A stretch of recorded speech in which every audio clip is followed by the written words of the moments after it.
पिछले जन्म में मैंने अपनी गर्लफ्रेंड के साथ एक छोटे खरगोश का टैटू बनवाया था, लेकिन किसे पता था कि प्रलय आने के बाद टैटू ही शक्तियां जागृत करने का जरिया बन जाएगा। मेरी गर्लफ्रेंड स्पिरिट रैबिट में बदल गई और मुझे हर जगह छिपाकर बचाती रही, जबकि मेरे पास कोई टैटू नहीं था, इसलिए मैं एक भी शक्ति जागृत नहीं कर पाया। मैं सिर्फ बेबस होकर देखता रहा कि वह अकेले ही भयानक दानवों से लड़ रही है। आखिरकार मुझे बचाने के लिए उसने अपनी जान दे दी। पछतावे और दर्द के साथ जब मैंने दोबारा आंखें खोली तो पाया कि मैं प्रलय आने से ठीक एक दिन पहले पुनर्जन्म ले चुका हूँ। इस बार मैंने अपनी सारी संपत्ति बेच दी और सीधे टैटू शॉप पहुंच गया। मैंने कसम खाई कि इस बार मैं फूड चेन के सबसे ऊपरी स्तर पर खड़ा रहूंगा। मेरी छाती पर पांगु द्वारा आकाश और धरती को अलग करने वाला टैटू बनेगा। पीठ पर 9 ड्रैगनों द्वारा ताबूत खींचने वाला टैटू। बाएं पैर पर डोंगहुआंग दाइयी और दाएं पैर पर महान वानर राजा कैतियान द शेंग। 8 मास्टरों के हाथ से टैटू मशीनें गिर पड़ी और वे मुझे ऐसे देखने लगे जैसे मैं कोई पागल हूँ। लड़के, क्या तुझे अपनी जान प्यारी नहीं है? पांगु का टैटू ही पहले से फॉरबिडन डेस्टिनी माना जाता है और तू ऊपर से 9 ड्रैगनों वाला टैटू भी बनवाना चाहता है। वह कोई साधारण मिथिकल टोटम नहीं, बल्कि करोड़ों जीवों का विनाश करने वाला फॉरबिडन टैटू है। मैं ठंडे स्वर में हंस पड़ा। अगर 1 मिलियन कम है तो मैं 10 मिलियन दूंगा। मुझे चाहिए कि आप खुद सुई चलाएं और बाकी लोग आपकी मदद करें। 7 दिनों के अंदर यह काम पूरा होना चाहिए। मास्टर का चेहरा बदल गया। 7 दिन? तुम पागल हो गए हो। इतने बड़े टैटू को 7 दिनों में पूरा करना नामुमकिन है। मैंने अपनी जेब से एक सूची निकाली और मेज पर फेंक दी। Military grade recovery gel, bionic repair patch, imported painkiller और एंटी इन्फेक्शन मेडिसिन, सब कुछ मैं पहले ही तैयार कर चुका हूँ। आप सिर्फ टैटू बनाइए, जान की जिम्मेदारी मेरी। मास्टर मुझे घूरता रहा। पूरे 30 सेकंड तक वहाँ सन्नाटा छाया रहा। आखिरकार वह झुका टैटू मशीन उठाता है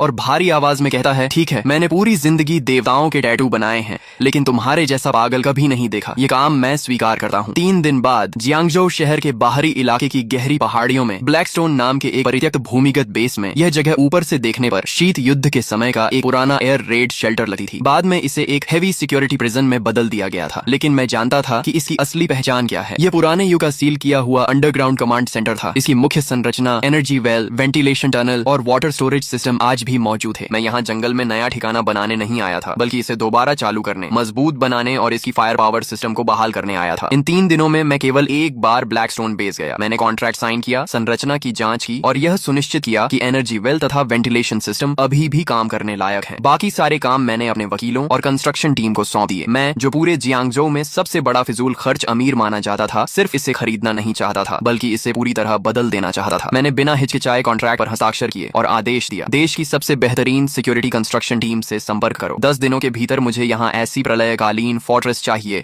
जिसमें एक मक्खी भी घुस न सके। 5 मीटर ऊंची मिलिट्री ग्रेड अलॉय वॉल, करोड़ों टन दबाव झेलने वाला blast proof gate, top level ecological circulation system और नीचे सील की गई एनर्जी अलॉय फैसिलिटीज, सब कुछ रिपेयर करके दोबारा चालू किया जाए। मैंने 100 मिलियन नकद निकाल दिए। 10 दिनों के भीतर पूरा पैसा ट्रांसफर कर दिया जाएगा। पैसों की चिंता मत करो, मैं 3 गुना मजदूरी दूंगा। 24 घंटे लगातार काम चलेगा। मेरे एक के बाद एक आदेशों के साथ पूरा जियांगजो हिल उठा। इसी दौरान टैटू शॉप में मास्टर खुद मेरे शरीर पर सुई चला रहा था, जबकि उसके 3 शिष्य रंग भरने, लाइन खींचने और त्वचा साफ करने में मदद कर रहे थे। मेरी पीठ पर बने 9 ड्रैगनों वाले टैटू में पहली काली ड्रैगन की आकृति पूरी हो चुकी थी। हालांकि उसकी आंखें अभी नहीं बनाई गई थीं, लेकिन फिर भी उससे एक अजीब दबाव महसूस हो रहा था। मेरे दोस्त शू शियाओ दाओ बगल में बैठा था। उसकी बाईं बांह पर बना नज़ा का टैटू लगभग पूरा हो चुका था और बेहद भयानक दिखाई दे रहा था, जबकि जियांग शिंगई बगल के निजी कमरे में था, जहां एक महिला टैटू आर्टिस्ट उसके 9 स्वर्गीय देवी वाले टैटू की बारीकियां पूरी कर रही थी। मेरा फोन लगातार मेरे पास रखा था। स्क्रीन पर वकीलों, एजेंटों, कंस्ट्रक्शन टीम और मटेरियल सप्लायर्स के संदेश लगातार आ रहे थे। एक तरफ मैं सुई की पीड़ा सह रहा था और दूसरी तरफ अपनी सारी संपत्ति बेचकर पहाड़ों के बीच उस परित्यक्त जेल को खरीदने में लगा हुआ था। तभी मैंने एक लाइव स्ट्रीमिंग ऐप खोला और शहर की ट्रेंडिंग लिस्ट में पहले नंबर पर चल रहे लाइव रूम में प्रवेश किया। वहां कोई और नहीं बल्कि मेरा कट्टर दुश्मन जियांगजो के सबसे अमीर आदमी का बेटा शू रुई था। लाइव स्ट्रीम में शू रुई शहर के बीचों बीच बनी अपनी आलीशान हवेली में बैठा था। वह हाथ में रेड वाइन का गिलास घुमा रहा था और हंसते हंसते लोटपोट हो रहा था। किनली को आखिर क्या हो गया है? क्या उसे कोई बड़ा झटका लग गया है? वह जाकर पूरे शरीर पर गैंगस्टर जैसे टैटू बनवा रहा है। सच कहूं तो यह देखकर हंसी नहीं रुक रही। कैमरा हिलने के दौरान झाओ यूचिंग की कमर के पास एक नया लाल फूल जैसा टैटू दिखाई दिया, जो खून की तरह चमकीला और रहस्यमयी लग रहा था। मैंने उस पर एक नजर डाली और मेरी आंखें हल्की ठंडी हो गईं। Blood flower tattoo. पिछले जन्म में झाओ यूचिंग के पास यह टैटू नहीं था। लगता है इस बार शू रुई को खुश करने के लिए उसने काफी मेहनत की थी। शू रुई उत्साह से कैमरे की तरफ देखकर बोला, दोस्तों, कौन समझेगा मेरी बात? किनली ने न सिर्फ उस पहाड़ी इलाके के टूटे फूटे बंकर पर पैसा बर्बाद किया, बल्कि सुना है कि उसने 100 मिलियन से भी ज्यादा खर्च करके अलग अलग सुपरमार्केट से सुअर का मांस और चावल खरीदकर जमा कर लिया है। लगता है वह सच में उस बंकर में पूरी जिंदगी बिताने वाला है। यह सुनते ही लाइव स्ट्रीम की टिप्पणियां फट पड़ी। धत तेरे की, गरीबी ने मेरी कल्पना शक्ति को सीमित कर दिया। क्या सारे अमीर लोगों की मानसिक स्थिति इतनी एडवांस होती है? जियांग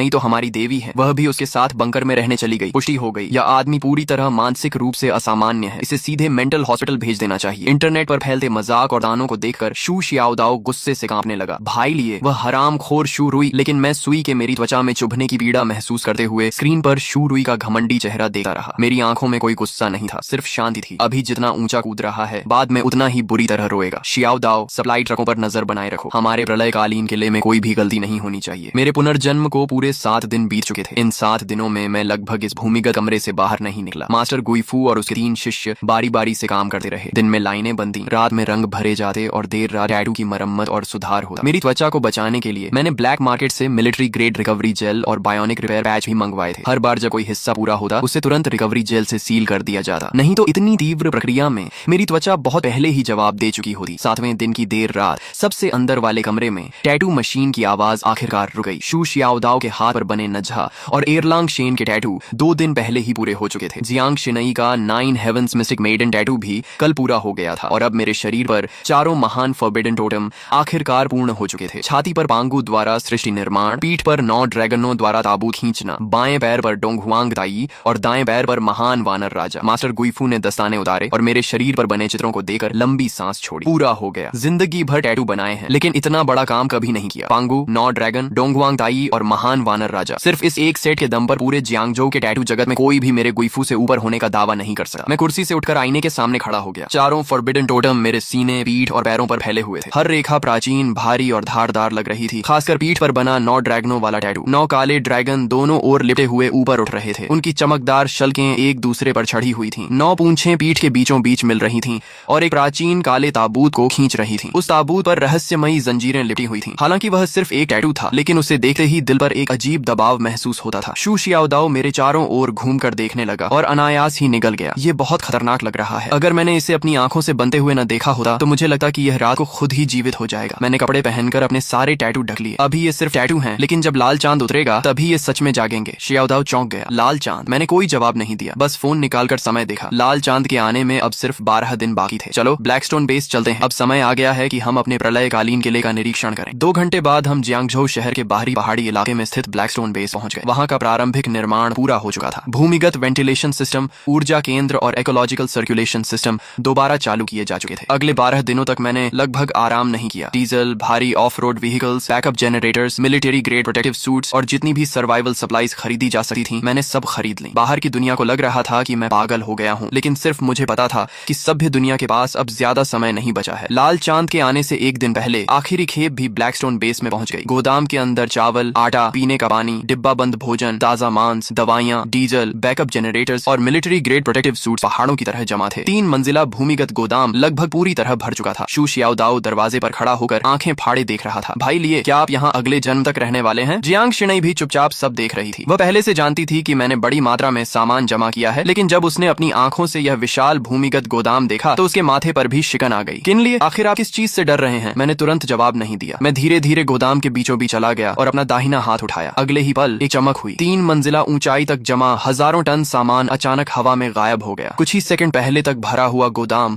अब पूरी तरह खाली था। वहां सिर्फ भारी सामान के दबाव से बने निशान और हवा में बची डीजल तथा अनाज की गंध रह गई थी। शू शियाओदाओ वहीं जम गया। पहले उसने पलकें झकाईं, फिर आंखें मल लीं और आखिर में दौड़कर गोदाम के बीच पहुंच गया। खाली जमीन के चारों ओर 3 चक्कर लगाने के बाद वह अचानक मेरी तरफ मुड़ा। उसकी आवाज तक बदल गई थी। धत तेरे की, सामान कहाँ गया? इतना बड़ा गोदाम भरा हुआ था। मैंने बस एक बार आंख बंद करके खोली और हजारों टन सामान गायब हो गया। यह कोई जादू है क्या? जियांग शिनई की प्रतिक्रिया शियाओदाओ जितनी नाटकीय नहीं थी, लेकिन उसकी हमेशा शांत रहने वाली आंखों में भी साफ झटका दिखाई दे रहा था। वह धीरे धीरे मेरे सामने आकर खड़ी हो गई। भाई लिए, आखिर ये सब क्या है? मैं कुछ देर चुप रहा। अब सच छिपाने का कोई मतलब नहीं था। लाल चांद के आने में 24 घंटे से भी कम समय बचा था। उन्हें सच्चाई जाननी ही थी। मैंने धीरे से कहा, ये एक पॉकेट स्पेस है। इसका संबंध मेरे शरीर में हुए कुछ विशेष बदलावों से है। पुनर्जन्म की बात मैंने अभी पूरी तरह नहीं बताई। भरोसे की कमी नहीं थी, लेकिन अभी बहुत ज्यादा सच बताना उनके मानसिक दबाव को बढ़ा देता। मैंने आगे कहा, तुम्हें सिर्फ इतना जानना है कि यह स्पेस बड़ी मात्रा में सामान स्टोर कर सकता है। इसके अंदर समय लगभग रुक जाता है। खाना खराब नहीं होगा, दवाइयां एक्सपायर नहीं होंगी, डीजल, हथियार और कीमती धातुएं भी लंबे समय तक सुरक्षित रह सकती हैं। शू शियाओदाओ का मुंह खुला का खुला रह गया। तो आपने इतना सारा सामान गोदाम में रखने के लिए नहीं खरीदा था, बल्कि अपने साथ लेकर चलने के लिए खरीदा था। भाई लिए, आखिर आप हमसे क्या छिपा रहे हैं? मैंने गहरी सांस ली और धीरे से कहा, कल रात जब लाल चांद आसमान में उतरेगा तब तुम सब कुछ जान जाओगे। कल रात ठीक 12 बजे आसमान का चांद खून की तरह लाल हो जाएगा। उस उसके तुरंत बाद धरती की गहराइयों से काला धुंध निकलेगा और पूरी दुनिया को ढक लेगा। सभी जानवर और पौधे पागलों की तरह म्यूटेट हो जाएंगे और इंसानों को खाने वाले राक्षस बन जाएंगे। पौधे जीवित लोगों को निगल जाएंगे। शहर कुछ ही घंटों में अपना सारा ऑर्डर खो देंगे और मानव सभ्यता एक ही रात में ढह जाएगी। गोदाम के अंदर मौत जैसी खामोशी छा गई। शू शियाओदाओ के होंठ हिले, लेकिन इस बार उसने कोई मजाक नहीं किया, क्योंकि अभी कुछ मिनट पहले ही उसने अपनी आंखों से हजारों टन सामान को हवा में गायब होते देखा था। उस दृश्य ने उसकी पूरी समझ और तर्क को तोड़ दिया था। जियांग शिनई ने भी कोई विरोध नहीं किया। वह सिर्फ मेरी आंखों में देखती रही और धीरे से बोली, सबूत। मैंने शांत स्वर में जवाब दिया, जो तुमने अभी देखा वह उन्हीं सबूतों में से एक है, और दूसरा सबूत तुम्हारे शरीर पर बने टैटू हैं। जियांग शिनई ने अनायास अपने शरीर पर बने टैटू की तरफ देखा। मैं आगे बोला, लाल चांद की ऊर्जा इंसानों के शरीर पर बने टैटू को सक्रिय कर देगी। वे साधारण टैटू नहीं रहेंगे, बल्कि असली टोटम एवेटार बन जाएंगे। सामान्य टैटू सिर्फ सबसे साधारण फिजिकल एनहांसमेंट देंगे। भयानक पशुओं के टैटू बीस्ट ट्रांसफॉर्मेशन की शक्ति देंगे, जबकि मिथिकल टोटम असली एवेटार जागृत करेंगे। जितना अधिक प्राचीन और पूर्ण टोटम होगा, उसकी डेस्टिनी उतनी ही शक्तिशाली होगी और जागृत होने के बाद उसकी ताकत उतनी ही भयानक होगी। शू शियाओदाओ अचानक समझ गया, तो आपने मुझे नजहा और एयरलांग शेन के टैटू इसलिए बनवाए ताकि मैं जीवित रह सकूं? मैंने सिर हिलाया। तुम्हारे नजहा और एयरलांग शेन दोनों टॉप लेवल मिथिकल टोटम हैं। अगर तुम लाल चांद की अवेकनिंग को सहन कर गए तो अधिकांश अवेकनर्स से कहीं ज्यादा शक्तिशाली बन जाओगे। फिर मैंने जियांग शिनई की तरफ देखा। शिनई, तुम्हारा 9 heavens mystic maiden totem attack, defence, purification और बैटलफील्ड कमांड जैसी कई हाई लेवल एबिलिटीज देता है। भविष्य में मेंटल करोजन, पॉइजन, पोल्यूशन और स्पिरिचुअल इरोजन जैसी शक्तियां बढ़ती जाएंगी। उस समय तुम्हारा टोटम बेहद महत्वपूर्ण होगा। जियांग शिनई ने गहरी सांस ली। अब उसके चेहरे से अविश्वास धीरे धीरे गायब हो रहा था और उसकी जगह तनाव ले रहा था। तो तुमने अपनी सारी संपत्ति बेची, ब्लैकस्टोन बेस खरीदा, इतने सारे रिसोर्सेज जमा किए और हमें टैटू बनवाए। ये सब कोई अचानक लिया गया फैसला नहीं था। तुम्हें पहले से पता था कि कुछ बड़ा होने वाला है। मैंने कोई जवाब नहीं दिया, लेकिन मेरी चुप्पी ही सबसे बड़ा उत्तर थी। तभी शू शियाओदाओ का चेहरा अचानक बदल गया। रुको भाई, लिए तो मेरे माता पिता का क्या? वे अभी भी शहर के दक्षिणी इलाके में अपनी रिपेयर शॉप पर हैं। मैंने तुरंत कहा, घबराओ मत, मैंने पहले ही लोगों को उन्हें लेने भेज दिया है। शू शियाओदाओ स्तब्ध रह गया। क्या कहा? मैंने फोन स्क्रीन उसकी तरफ घुमा दी। उस पर सिक्योरिटी कॉन्वॉय का रियल टाइम वीडियो चल रहा था। एक काली आर्मर्ड बिजनेस व्हीकल पुराने दक्षिणी इलाके की सड़क पर खड़ी थी। दरवाजा खुला और 2 ब्लैक कॉम्बैट यूनिफॉर्म पहने हुए सुरक्षाकर्मी एक मध्यम आयु के दंपति को अंदर बैठा रहे थे। आदमी की लंबाई साधारण थी, उसकी त्वचा धूप में जली हुई थी और उसके हाथों पर वर्षों तक गाड़ियों की मरम्मत करने के कारण तेल और ग्रीस के निशान जमे हुए थे। उन्हें देखते ही शू शियाओदाओ की आंखें लाल हो गईं। मैंने धीरे से कहा, मैंने ब्लैकस्टोन बेस के मेंटेनेंस और लॉजिस्टिक स्टाफ की जरूरत का बहाना बनाकर पहले ही अंकल और आंटी से संपर्क कर लिया था। उन्हें प्रलय के बारे में कुछ नहीं पता। वे सिर्फ इतना जानते हैं कि मैं उन्हें कुछ दिनों के लिए ऊंची सैलरी पर काम पर रख रहा हूँ। कन्वॉय 20 मिनट में यहाँ पहुंच जाएगी। शू शियाओदाओ के होंठ कांपे, लेकिन काफी देर तक उसके मुंह से कोई शब्द नहीं निकला। पिछले जन्म में लाल चांद के आने के बाद वह अपनी जान जोखिम में डालकर शहर के दक्षिणी इलाके में अपने माता पिता को बचाने गया था, लेकिन तब तक पूरा इलाका म्यूटेटेड रैट्स के झुंड से भर चुका था। उसे सिर्फ अपने पिता की टूटी हुई रिंच और अपनी माँ का पुराना एप्रन मिला था, जिसे वह कभी फेंकना नहीं चाहती थी। उसके बाद शू शियाओदाओ एक पागल आदमी की तरह हर दिन लड़ता और मारता रहा, जब तक कि आखिरकार वह एक बीस नेस्ट में मारा नहीं गया। लेकिन इस जन्म में मैं उसे दोबारा वह दर्द नहीं झेलने दूंगा। मैंने उसके कंधे पर हाथ रखा। चिंता मत करो, इस बार अंकल और आंटी की सुरक्षा की जिम्मेदारी मेरी है। शू शियाओदाओ ने सिर झुका लिया। उसके कंधे हल्के हल्के कांप रहे थे। काफी देर बाद उसने सिर उठाया। उसकी आंखें पूरी तरह लाल थीं। भाई लिए धन्यवाद। मैं बस हल्का सा मुस्कुरा दिया। जियांग शिनई ये सब चुपचाप देखती रही। कुछ देर बाद उसने धीमी आवाज में पूछा, तो मेरे पिता का क्या? मैंने शांत स्वर में जवाब दिया, जियांग अंकल अभी पूरी तरह सुरक्षित हैं। तुम जानती हो कि तुम्हारे पिता जियांग चेंगयुआन ड्रैगन नेशन के शीर्ष एनर्जी रिसर्च एकेडमिशियन हैं। आधा महीना पहले ही उन्हें सेना द्वारा राजधानी के अंडरग्राउंड बेस में ले जाया गया था, जहां वे highest level energy core project पर काम कर रहे हैं। वह जगह इस समय पूरे ड्रैगन नेशन की सबसे सुरक्षित जगहों में से एक है। यह सुनकर जियांग शिनई ने राहत की सांस ली। फिर मैंने थोड़ी देर रुकर कहा, जहां तक तुम्हारी माँ की बात है, मेरी आवाज धीमी पड़ गई। जियांग शिनई की माँ का कई साल पहले बीमारी के कारण निधन हो चुका था। यह हमेशा उसके दिल का सबसे गहरा घाव रहा था। जियांग शिनई ने आगे कोई सवाल नहीं पूछा। उसने बस हल्के से सिर हिला दिया। मैं समझ गई। मैंने उन दोनों की तरफ देखा और गंभीर आवाज में कहा, अब से ब्लैकस्टोन बेस पूरी तरह बंद रहेगा। कोई भी इस बेस से बाहर नहीं जाएगा। शू शियाओदाओ ने गहरी सांस ली और सिर हिला दिया। जियांग शिनई ने भी अनजाने में अपनी पीठ पर बने 9 हेवंस मिस्टिक मेडन के टैटू को छुआ। मैंने सिर उठाकर बेस के बाहर फैली रात की ओर देखा। सारी तैयारियां पूरी हो चुकी थीं। अब सिर्फ सही समय का इंतजार था। अगली सुबह ब्लैकस्टोन बेस के अंडरग्राउंड लिविंग एरिया में शू शियाओदाओ के माता पिता को सबसे सुरक्षित लिविंग कैबिन में रखा गया था। शू जियानगुओ अपनी जवानी में सैनिक रह चुके थे। हालांकि उन्हें यह नहीं पता था कि क्या होने वाला है, लेकिन बेस की सुरक्षा व्यवस्था देकर उन्होंने तुरंत महसूस कर लिया कि कुछ असामान्य है। उन्होंने ज्यादा सवाल नहीं किए, बस शू शियाओदाओ के कंधे पर हाथ रखकर कहा, प्रेसिडेंट चिन के साथ रहो और मेहनत से काम करो। दूसरी ओर ली गुइलान सुबह से ही किचन में व्यस्त थीं। उन्होंने हम सबके लिए गर्मा गर्म डम्पलिंग्स का एक बड़ा बर्तन तैयार किया। शू शियाओदाओ खाते खाते आंखें लाल कर बैठा, लेकिन कुछ बोला नहीं, क्योंकि प्रलय आने से पहले घर का ऐसा गर्म खाना खा पाना बहुत से लोगों के लिए आखिरी सपना साबित होने वाला था। पिछली रात ही मैं सारी बची हुई सप्लाईज को पॉकेट स्पेस में रख चुका था। ब्लैकस्टोन ब्लैकस्टोन बेस का आखिरी हेवी कार्बन अलॉय गेट भी तड़के पूरी तरह सील कर दिया गया था। पूरा अंडरग्राउंड फोर्ट्रेस रोशनी से जगमगा रहा था। वर्षों से बंद पड़ा अंडरग्राउंड एनर्जी कोर अब पूरी क्षमता से चल रहा था। मॉनिटरिंग स्क्रीन पर बाहर की दुनिया का 360 डिग्री व्यू दिखाई दे रहा था। शू शियाओदाओ हाथ में डंपलिंग्स का कटोरा लेकर मॉनिटर देख रहा था, जबकि जियांग शिनई विशाल स्क्रीन के सामने खड़ी होकर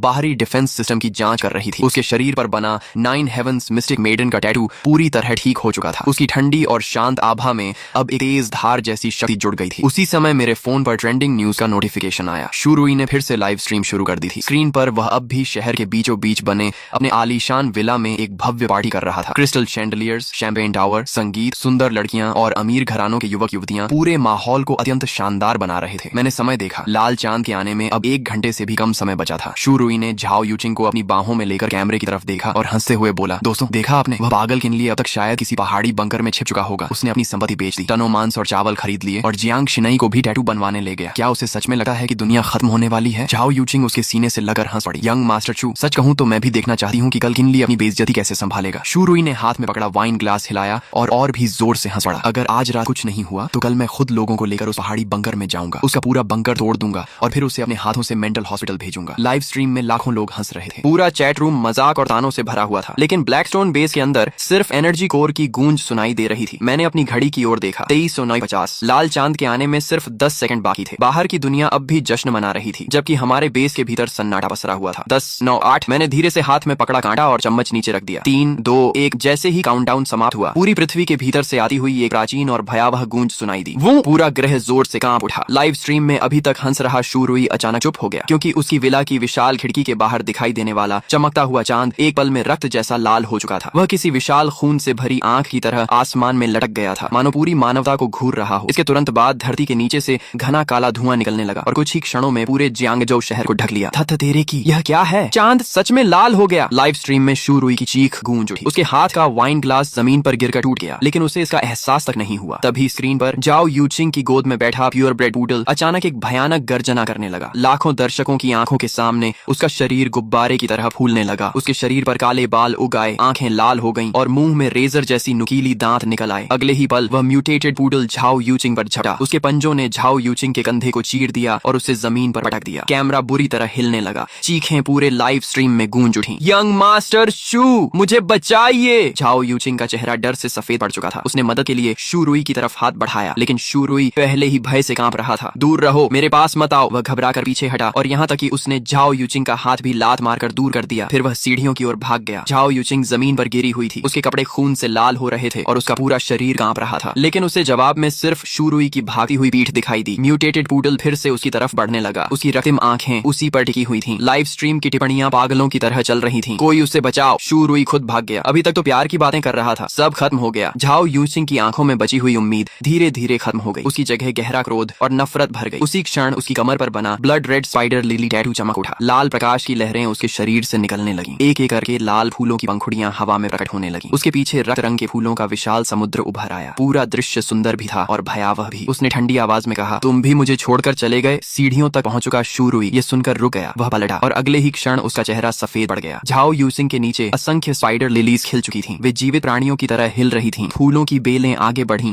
और म्यूटेटेड पूडल के पैरों को जकड़ लिया। अभी कुछ क्षण पहले तक उग्र दिखने वाला वह राक्षसी कुत्ता अब किसी दुह स्वप्न में फंसा हुआ प्रतीत हो रहा था। वह जमीन पर गिरकर कांपने लगा। झाओ यूचिंग दीवार का सहारा लेकर खड़ी हुई। उसके कंधे का घाव लाल फूलों से ढक चुका था। उसके चेहरे पर एक रहस्यमयी मुस्कान उभर आई। पूरी लाइव स्ट्रीम फट पड़ी। धत तेरे की, वह जाग गई। उसके शरीर पर फूल खिल रहे हैं। ये कैसी शक्ति है? बहुत डरावना है। अगले ही पल स्क्रीन काली हो गई। लाइव स्ट्रीम अचानक बंद हो गई। मैंने अपने फोन की काली स्क्रीन को देखा और होंठों पर ठंडी मुस्कान आ गई। येलो स्प्रिंग्स, स्पाइडर लिली, फूल खिलते हैं लेकिन वापसी का रास्ता नहीं छोड़ते। झाओ यूचिंग ने इस जन्म में अपने लिए सचमुच एक उपयुक्त भाग्य चुना है। तभी शू शियाओदाओ की कांपती आवाज सुनाई दी, भाई लिए बाहर सब कुछ बिखर गया है। वह मॉनिटरिंग स्क्रीन पर दिखाई दे रहे शहर के दृश्य को देख रहा था। मैंने तुरंत कहा, बाहर मत देखो, अपने मन को स्थिर रखो, क्योंकि इसी समय लाल चांद की ऊर्जा बेस की मोटी चट्टानों को भेद कर हमारे शरीरों तक पहुंच चुकी थी। शू शियाओदाओ और जियांग शिनई दोनों दर्द से कराह उठे। लाल चांद की ऊर्जा उबलते हुए लावे की तरह उनके शरीरों में प्रवेश कर रही थी। शू शियाओदाओ की बाईं बांह पर बना नझा का टैटू भयंकर अग्नि में बदल गया। दाईं बांह पर बने एरलांग शेन की तीसरी आंख चमक उठी और सुनहरी रोशनी चारों ओर फैल गई। जियांग शिनई की पीठ पर बना 9 हेवंस मिस्टिक मेडन टोटम प्रकाश में बदल गया। दैवीय आभा ने उसे हवा में उठा लिया। उसका शांत स्वभाव अपवित्र और अजेय प्रतीत हो रहा था। वे दोनों जाग चुके थे। उन्होंने अवेकनिंग प्राप्त कर ली थी, लेकिन मेरे साथ जो हो रहा था वह उनसे कहीं अधिक भयानक था। मेरे शरीर में प्रवेश करने वाली लाल चांद की ऊर्जा उनकी तुलना में 10 गुना अधिक थी। अचानक पूरे अंडरग्राउंड फोर्ट्रेस में 9 गहरी ड्रैगन गर्जनाएं गूंज उठी। मेरी पीठ पर बना 9 ड्रैगन पुलिंग कॉफिन टोटम पूरी तरह जाग चुका था। 9 विशाल काले ड्रैगनों की परछाइयां मेरी पीठ से बाहर निकल आईं। उनके शरीर पर्वतों जैसे विशाल थे। उनकी शल्कें बर्फ जैसी ठंडी चमक रही थी। उनकी रक्तिम आंखें एक साथ खुल गईं। उनके पीछे एक प्राचीन काला ताबूत हवा में तैर रहा था। उस ताबूत पर लिपटी हुई लाल काली जंजीरें एक एक करके तनने लगीं। एक अवर्णनीय फॉरबिडन प्रेशर पूरे अंडरग्राउंड फोर्ट्रेस में फैल गई। शू शियाओदाओ का चेहरा सफेद पड़ गया और वह कई कदम पीछे हट गया। यहाँ तक कि जियांग शिनई के पीछे खड़ी 9 हेवंस मिस्टिक मेडन एवेटार भी हल्की कांप उठी, मानो उसे स्वाभाविक रूप से खतरा महसूस हो रहा हो। मेरे बाएं पैर पर बना दोंग हुआंग ताई टोटेम सूर्य जैसी अग्नि से जल उठा। ऐसा लग रहा था मानो वह पूरी दुनिया को भस्म कर सका हो। मेरे दाएं पैर पर महान वानर राजा की परछाई प्रकट हुई। उसके भीतर से असीम युद्ध शक्ति फूट रही थी। स्वर्ग और धरती को चुनौती देने वाली वह शक्ति हर चीज को कुचल देना चाहती थी। चारों सर्वोच्च टोटम एक साथ जाग चुके थे, लेकिन अगले ही पल मैंने उन्हें जबरदस्ती दबा दिया। चारों फॉरबिडन टोटम बहुत अधिक शक्तिशाली थे। मेरी वर्तमान क्षमता इतनी नहीं थी कि मैं बिना किसी कीमत के उन सबको एक साथ पूरी तरह सक्रिय रख सकूं। पांगु शक्ति का प्रतीक था। 9 ड्रैगन पुलिंग कॉफिन दमन और विनाश का प्रतीक था। गर्रा!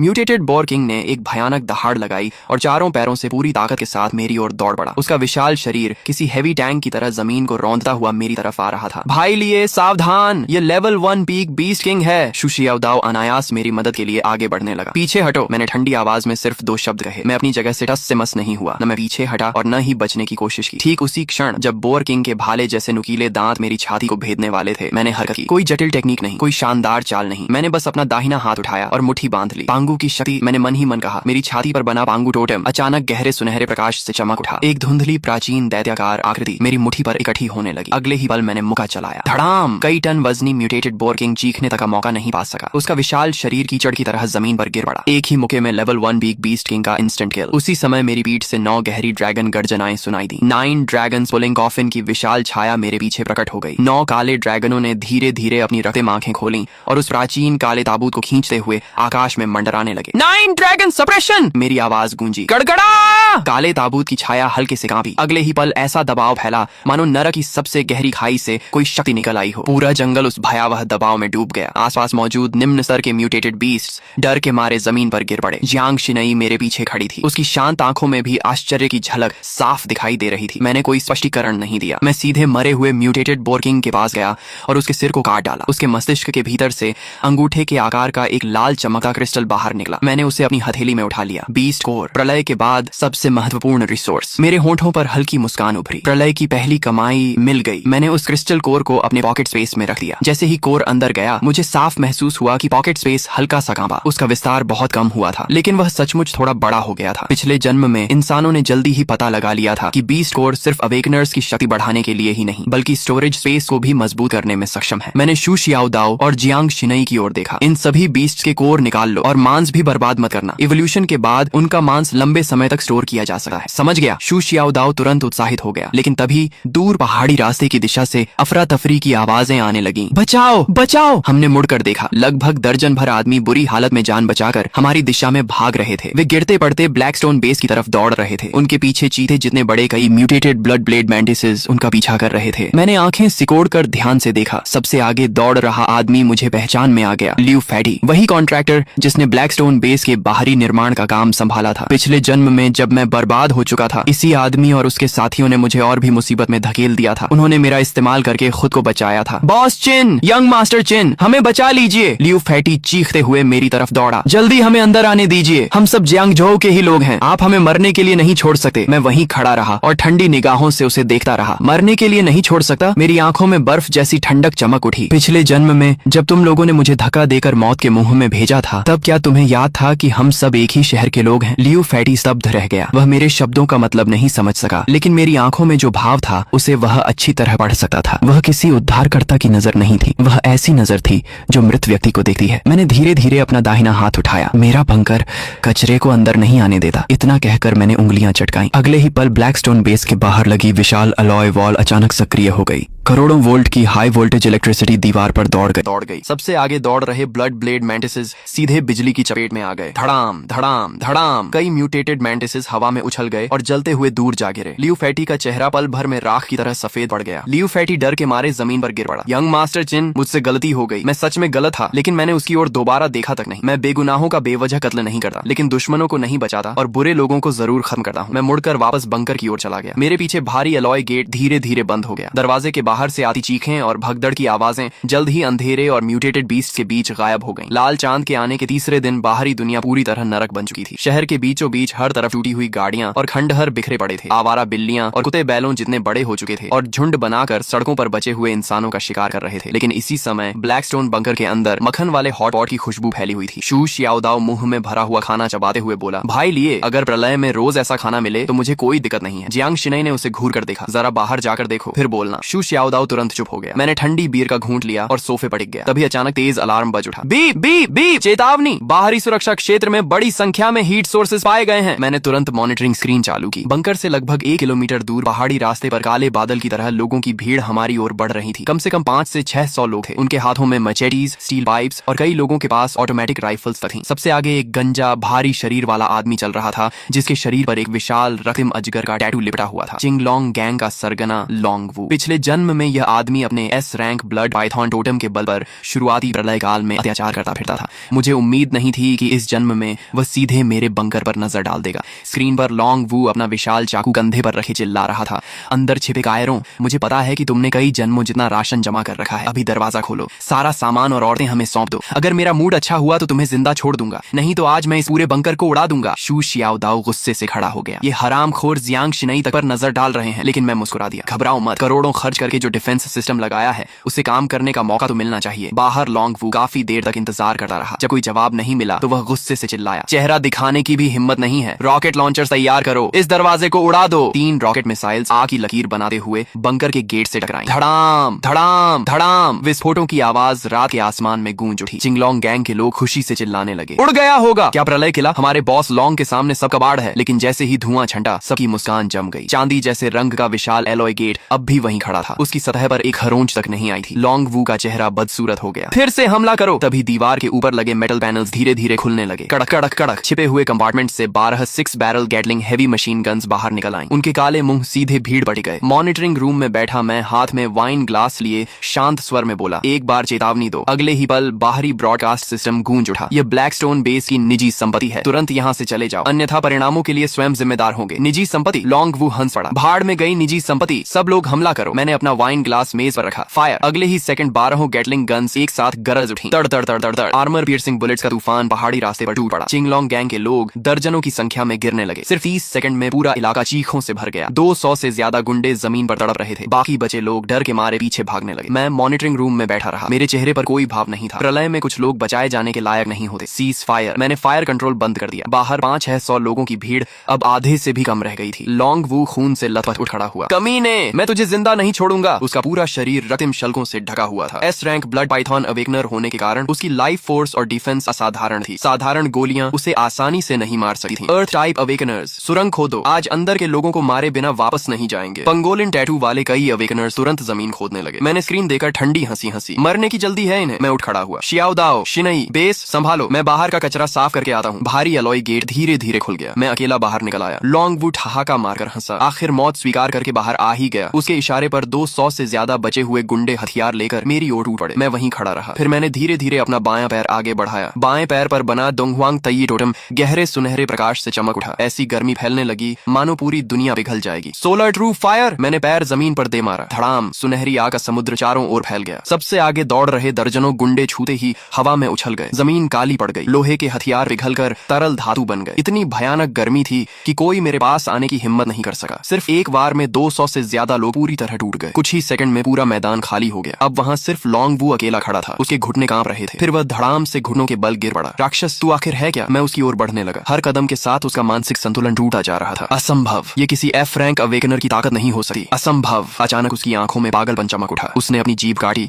और खून की एक धार अपने ब्लड पाइथन टैटू पर उगल दी। अगले ही पल उसकी हड्डियां खींचने लगी। शरीर पर शल्क उगाए। उसका पूरा शरीर बदलने लगा। कुछ ही सेकंड में वह 20 मीटर से लंबा और पानी के टैंक जितना मोटा विशाल ब्लड पाइथन बन गया। S rank totem complete awakening. वह पागलों की तरह गरजा, मैं तुझे निगल जाऊंगा। विशाल अजगर ने मुंह खोला। उसका जबड़ा इतना बड़ा था कि एक आर तक निगल सकता था। वह सीधे मेरी ओर झपटा। उसके साथ आने वाली दुर्गंध भरी हवा से जमीन के पत्थर तक उड़ने लगे। मैं हंस पड़ा। सिर्फ बड़ा हो जाने से कोई ताकतवर नहीं बन जाता। मैंने अपना दायां पैर आगे बढ़ाया। Great sage equal to heaven, battle against the heavens. मेरे दाएं पैर पर बना सन वुकोंग टोटम विस्फोट की तरह चमक उठा। आसमान तक पहुंचती युद्ध ऊर्जा चारों ओर फैल गई। अगले ही पल मेरा शरीर सुनहरी रोशनी से ढक गया। मेरी नसों में बहता रक्त गरजते हुए ड्रैगन जैसा महसूस हो रहा था। मेरे पीछे एक विशाल युद्ध अवतार प्रकट हुआ। उसके शरीर पर पर्पल गोल्ड आर्मर थी और सिर पर फीनिक्स विंग क्राउन। जैसे ही उसकी सुनहरी आंखें खुली, ऐसा लगा मानो पूरे आकाश को ढकने वाला काला धुआं बीच से चीर दिया गया हो। ब्लड पाइथन मुझ पर टूट पड़ा, लेकिन मैं पीछे हटने के बजाय उसकी ओर दौड़ा। मेरा शरीर तो के गोले की तरह हवा में उछला। मैंने एक ही छलांग में उसके निचले जबड़े पर पैर रख दिया और उसके विशाल सिर को जबरदस्ती पीछे झुका दिया। ब्लड पाइथन दर्द से चीख उठा। उसका विशाल शरीर पागलों की तरह तड़पने लगा ताकि मुझे नीचे गिरा सके, लेकिन मैं उसके सिर पर ऐसे खड़ा था जैसे किसी पर्वत की चोटी पर खड़ा हूँ। वह मुझे हिला तक नहीं पाया। गुस्से में ब्लड पाइथन ने अपनी विशाल पूंछ घुमाई। उसके रास्ते में आने वाले पत्थर और पेड़ सब चकनाचूर हो गए। मैंने अपना दायां हाथ उठाया और मेरे पीछे खड़े सन वुकोंग एवटार ने भी वही किया। शून्य में सुनहरी युद्ध अग्नि से जलती हुई एक विशाल स्टाफ बनने लगी। उसके ऊपर बने प्राचीन सिंबल्स एक एक करके चमकने लगे। वह बिल्कुल रूई जिंगू बैंग जैसी दिख रही थी। मैंने उस स्टाफ की छाया को मजबूती से पकड़ लिया। उसी क्षण एक भयानक युद्ध ऊर्जा मेरे पूरे शरीर में दौड़ गई। घुटनों पर गिर जा। मैंने स्टाफ को पूरी ताकत से घुमाया। धड़ाम! गोल्डन स्टाफ और ब्लड पाइथन की विशाल पूंछ टकरा गए। हवा फट गई। शॉकवेव तूफान की तरह पूरे जंगल में फैल गई। वह पूंछ जो आर्मर्ड व्हीकल्स तक तोड़ सकती थी, मेरे एक बार में चकनाचूर हो गई। उसके शल्क फट गए और पूरी पूंछ पीछे उछल गई। पहली बार ब्लड पाइथन की आंखों में डर दिखाई दिया। असंभव! मैं एस रैंक ब्लड पाइथन हूँ। तुम मुझे दबा कैसे सकते हो? मैं उसके सिर पर खड़ा उसे नीचे देख रहा था। क्योंकि तुम्हारा तथाकथित एस रैंक फॉरबिडन टोटम्स के सामने कुछ भी नहीं है। इतना कहकर मैंने दोनों हाथों से गोल्डन स्टाफ को पकड़ लिया और ऊपर उठा लिया। मेरे पीछे खड़ा सन वुकोंग अवतार अचानक बढ़ने लगा। 10 मीटर, 30 मीटर, 50 मीटर। अंत में वह आसमान छूती हुई विशाल सुनहरी बैटल फॉर्म में बदल गया। उसके पैरों के नीचे काला धुआं था और सिर के ऊपर लाल चांद। उसके हाथ की गोल्डन स्टाफ किसी स्वर्गीय स्तंभ जैसी लग रही थी। अगले ही पल उसने ब्लड पाइथन की कमजोर जगह पर पूरी ताकत से वार कर दिया। Battle heaven smash! धड़ाम! ऐसा लगा जैसे पूरा पहाड़ उछल गया हो। धरती फट गई। पत्थर आसमान में उड़ गए। ब्लड पाइथन का विशाल शरीर सीधे जमीन में धंस गया। उसके शल्क एक एक करके फटने लगे। भयानक बैटल एनर्जी उसकी हड्डियों में दौड़ गई और उसके शरीर की सारी लाइफ फोर्स को चकनाचूर कर दिया। ब्लड पाइथन की आंखें सिकुड़ गईं। उसका शरीर कुछ बार तड़पा और फिर हमेशा के लिए शांत हो गया। उस वार की बची हुई शक्ति ने पूरे पहाड़ पर फैले काले धुएं को भी दूर उड़ा दिया। मैंने गोल्डन स्टाफ की छाया वापस समेट ली और आराम से जमीन पर उतर गया। मेरे पीछे खड़ा सन वुकोंग अवतार धीरे धीरे गायब हो गया। सिर्फ मेरे दाएं पैर का टोटम हल्की सुनहरी चमक छोड़ रहा था। एस रैंक अवेकनर लॉन्ग वू एक ही वार में मारा गया। मैंने हाथ को चाकू की तरह इस्तेमाल करके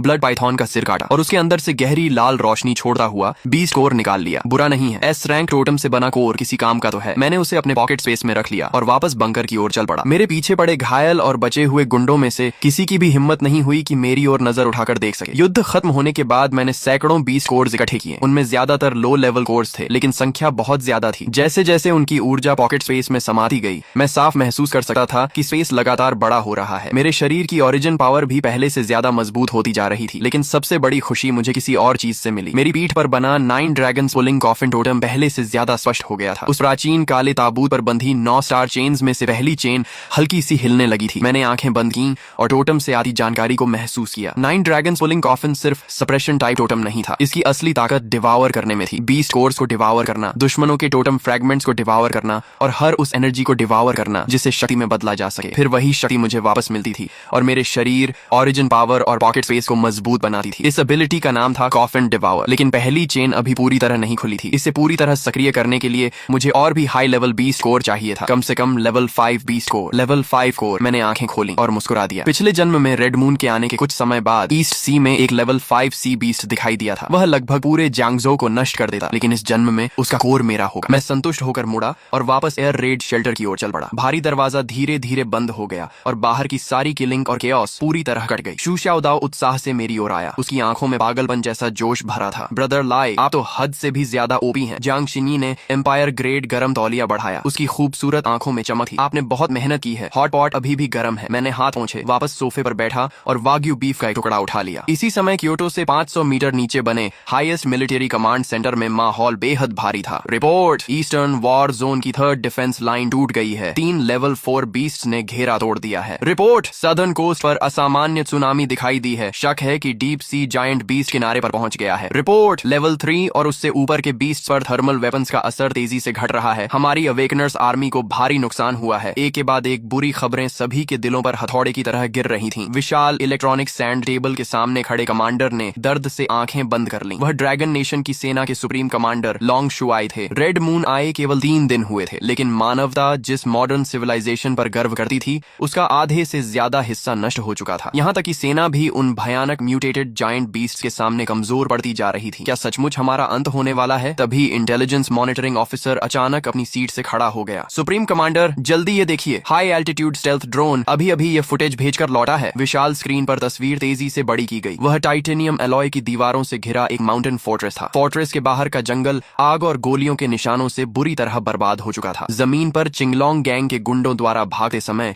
छोड़ी गई गाड़ियां और हथियार बिखरे पड़े थे, और स्क्रीन के बीचों बीच एक नंगे ऊपरी शरीर वाला युवा अकेला फोर्ट्रेस के बाहर पहाड़ी रास्ते पर खड़ा था। उसके सामने 20 मीटर से भी लंबी और पानी के टैंक जितनी मोटी एक भयानक ब्लड पाइथन थी। उसका पूरा शरीर डार्क रेड स्केल से ढका था और उसकी विशाल आंखों में पागलपन भरा हुआ था। एस क्लास अवेकनर मिला है, क्या आसपास की सेना को तुरंत सपोर्ट के लिए भेजें? देर हो चुकी है, दूरी बहुत ज्यादा है। जब तक हमारे लोग पहुंचेंगे तब तक लड़ाई खत्म हो जाएगी। लेकिन अगले ही पल पूरा कमांड सेंटर मौत जैसी खामोशी में डूब गया। स्क्रीन में उस युवक का दायां पैर अचानक चमकदार सुनहरी रोशनी से फट पड़ा। उसके पीछे एक बेहद घमंडी और युद्ध प्रिय गोल्डन बैटल एवेटार प्रकट हुआ। उस एवेटार ने गोल्डन आर्मर पहन रखा था, सिर पर Phoenix wing purple gold crown था और उसके हाथ में एक गोल्डन स्टाफ था जो मानो आसमान को दबा रहा हो। ड्रोन की स्क्रीन के पार भी सभी लोग एक आदिम और उग्र युद्ध शक्ति को महसूस कर सकते थे। यह कौन सा पाथ है? इंटेलिजेंस ऑफिसर बड़बड़ाया। किसी ने जवाब नहीं दिया क्योंकि स्क्रीन पर लड़ाई अपने सबसे चौंकाने वाले चरण में प्रवेश कर चुकी थी। युवक एक कदम में ब्लड पाइथन के सिर पर पहुंच गया। उसने दोनों हाथों से गोल्डन स्टाफ को कसकर पकड़ लिया। उसके पीछे का गोल्डन बैटल एवेटार भी पागल हो उठा। 10 मीटर, 30 मीटर, 50 मीटर और अंत में वह एक ऐसे विशाल एवेटार में बदल गया जो लगभग पहाड़ के बराबर ऊंचा था। अगले ही पल गोल्डन स्टाफ ने ब्लड पाइथन के 7 इंच वाइटल पॉइंट पर बेरहमी से प्रहार किया। धड़ाम! स्क्रीन के पार भी सभी लोग देख सकते थे कि पूरा जंगल जोर से कांप उठा। जमीन फट गई, पत्थर आसमान में उड़ गए। वह एस क्लास ब्लड पाइथन जिसकी रक्षा को भारी हथियार भी शायद नहीं तोड़ सकते थे, एक ही बार में जमीन के अंदर धंसा दी गई। उसका विशाल शरीर कुछ क्षण तक बुरी तरह तड़पता रहा और फिर पूरी तरह मर गया। पूरा कमांड सेंटर बिल्कुल शांत हो गया। कई सेकंड बाद किसी ने मुश्किल से लार निकली। एक बार में एस क्लास एवोल्यूशन बीस्ट को मार दिया? ये कैसे संभव है? आखिर वह किस लेवल का अवेकनर है? टारगेट की पहचान मिल गई है। चिनले, उम्र 22 साल, जांगजो छिन ग्रुप का पूर्व उत्तराधिकारी। रेड मून आने से 20 दिन पहले उसने अपनी सारी संपत्ति बेच दी और जांगजो के बाहरी इलाके में ब्लैकस्टोन बेस खरीद लिया। उसने बड़ी मात्रा में सप्लाईज भी जमा की। इसके अलावा वह 2 साथियों को लेकर अंडरग्राउंड टैटू स्टूडियो गया और लगातार 7 दिनों तक बड़े पैमाने पर टैटू बनवाए। रेड मून आने से 1 दिन पहले वह आधिकारिक रूप से ब्लैकस्टोन बेस में रहने चला गया। बेस पूरा कमांड सेंटर एक बार फिर खामोश हो गया। सभी को एक ही बात समझ आ गई थी, चिनलाई नाम का यह युवा शायद पहले से जानता था कि अपोकलिप्स आने वाला है। जांच जारी रखो, उसके साथ मौजूद उन 2 लोगों की जानकारी भी निकालो और तुरंत चिनलाई को हाईएस्ट स्ट्रेटेजिक टारगेट की सूची में डालो। स्पेशल कमिश्नर को जांगजो भेजा जाए। चिंगलोंग गैंग को खत्म करने के अगले दिन की सुबह मैं एयर रेड शेल्टर के कांस्टेंट टेम्परेचर स्विमिंग पूल में लेटा हुआ था, आंखें बंद करके शरीर के भीतर जमा विशाल एसेंस और एनर्जी को अब्सॉर्ब कर रहा था। तभी बी बी बी तेज अलार्म की आवाज ने फिर शांति तोड़ दी। ब्रदर लाई, फिर कुछ बेवकूफ लोग मरने आए हैं। चू शाओदाओ जल्दी से पूल के पास आया और मॉनिटरिंग टैबलेट मुझे थमा दिया। लेकिन इस बार लोग ज्यादा नहीं है, केवल कुछ दर्जन, मगर उनका लीडर कोई पुराना जानकार लगा है। मैंने टैबलेट लिया और स्क्रीन पर नजर डाली। मेरे होठों पर ठंडी मुस्कान उभर आई। स्क्रीन में दर्जनों फटे पुराने कपड़े पहने हुए गुंडे हाथों में घटिया हथियार लिए पहाड़ी रास्ते से शेल्टर की ओर बढ़ रहे थे। सबसे आगे चल रहे आदमी का चेहरा गंदगी से भरा था और हालत खराब थी, लेकिन मैंने उसे तुरंत पहचान लिया। जांगजो के सबसे अमीर आदमी का बेटा और मेरी पिछली जिंदगी का दुश्मन शू रुई। रेड मून आने वाले दिन वह सिटी सेंटर के विला में लाइव स्ट्रीम कर रहा था और म्यूटेटेड टाइजी डॉग को देखकर डर के मारे बुरी तरह घबरा गया था। मुझे उम्मीद नहीं थी कि वह अपनी पीठ पर मौजूद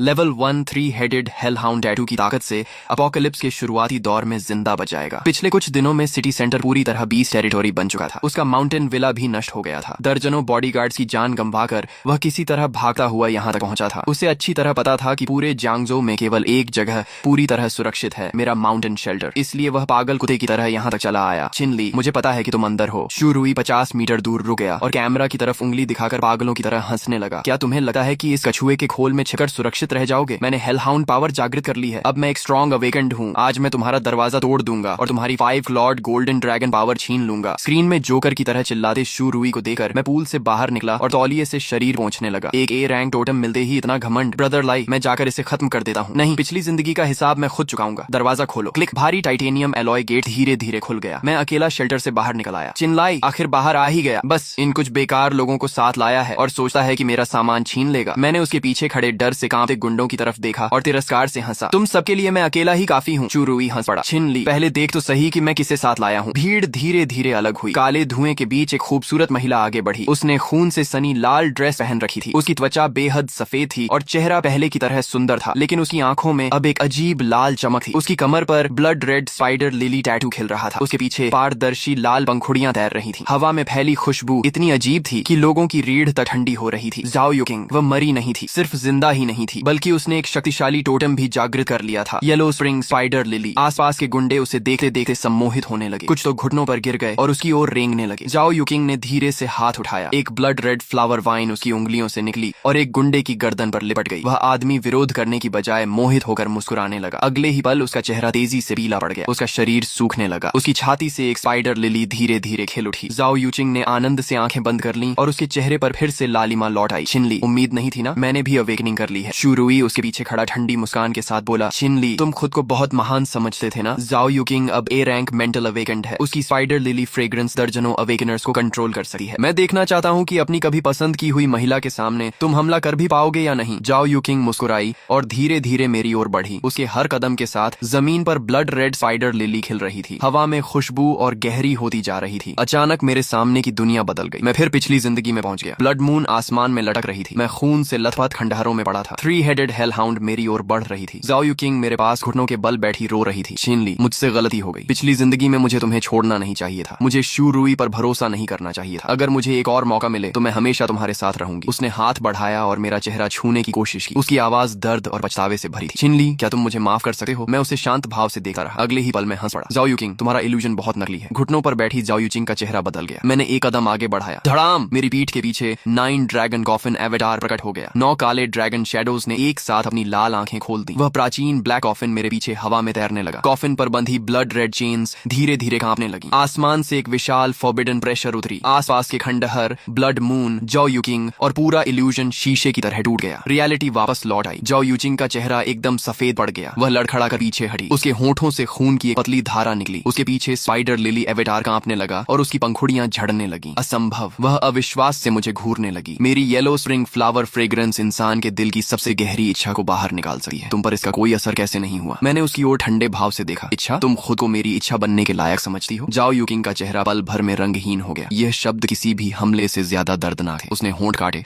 और उसकी आंखों में घबराहट उभर आई। छिनली, तुम पहले मुझे पसंद करते थे। तुम बस अब भी मुझसे नाराज हो, है ना? उसकी आंखों में आंसू भर आए। वह बेचारी बनने की कोशिश करते हुए बोली। मैं मानती हूँ कि मैंने गलतियां की थी, लेकिन उस समय मुझे नहीं पता था कि अपोकलिप्स आने वाला है। मुझे लगा था कि तुम सचमुच पागल हो गए हो। छिनलाई, बस मुझे शेल्टर में आने दो। मैं फिर से तुम्हारे साथ रह सकती हूँ। मैं अब ए रैंक अवेकेंड हूँ। मैं तुम्हारी मदद कर सकती हूँ। मैं सर्वाइवर्स को कंट्रोल कर सकती हूँ। मैं तुम्हारे काम आ सकती हूँ। जाओ युकिंग, तुम धोखेबाज औरत, अभी तो कह रही थी कि उसकी मदद करके उसे खत्म करोगी। शुरुई अचानक चिल्लाया। जाओ युचिंग ने पलटकर उसकी ओर देखा और गुस्से से चीखी। चुप रहो! अगर तुम लाइव स्ट्रीम में चिनलाई का मजाक न उड़ाते, अगर तुम मुझे उसके ऊपर हंसने के लिए मजबूर न करते, तो मैं आज इस हालत में नहीं होती। जब तुम भाग रहे थे तब क्या एक बार भी मुड़कर मेरी तरफ देखा था?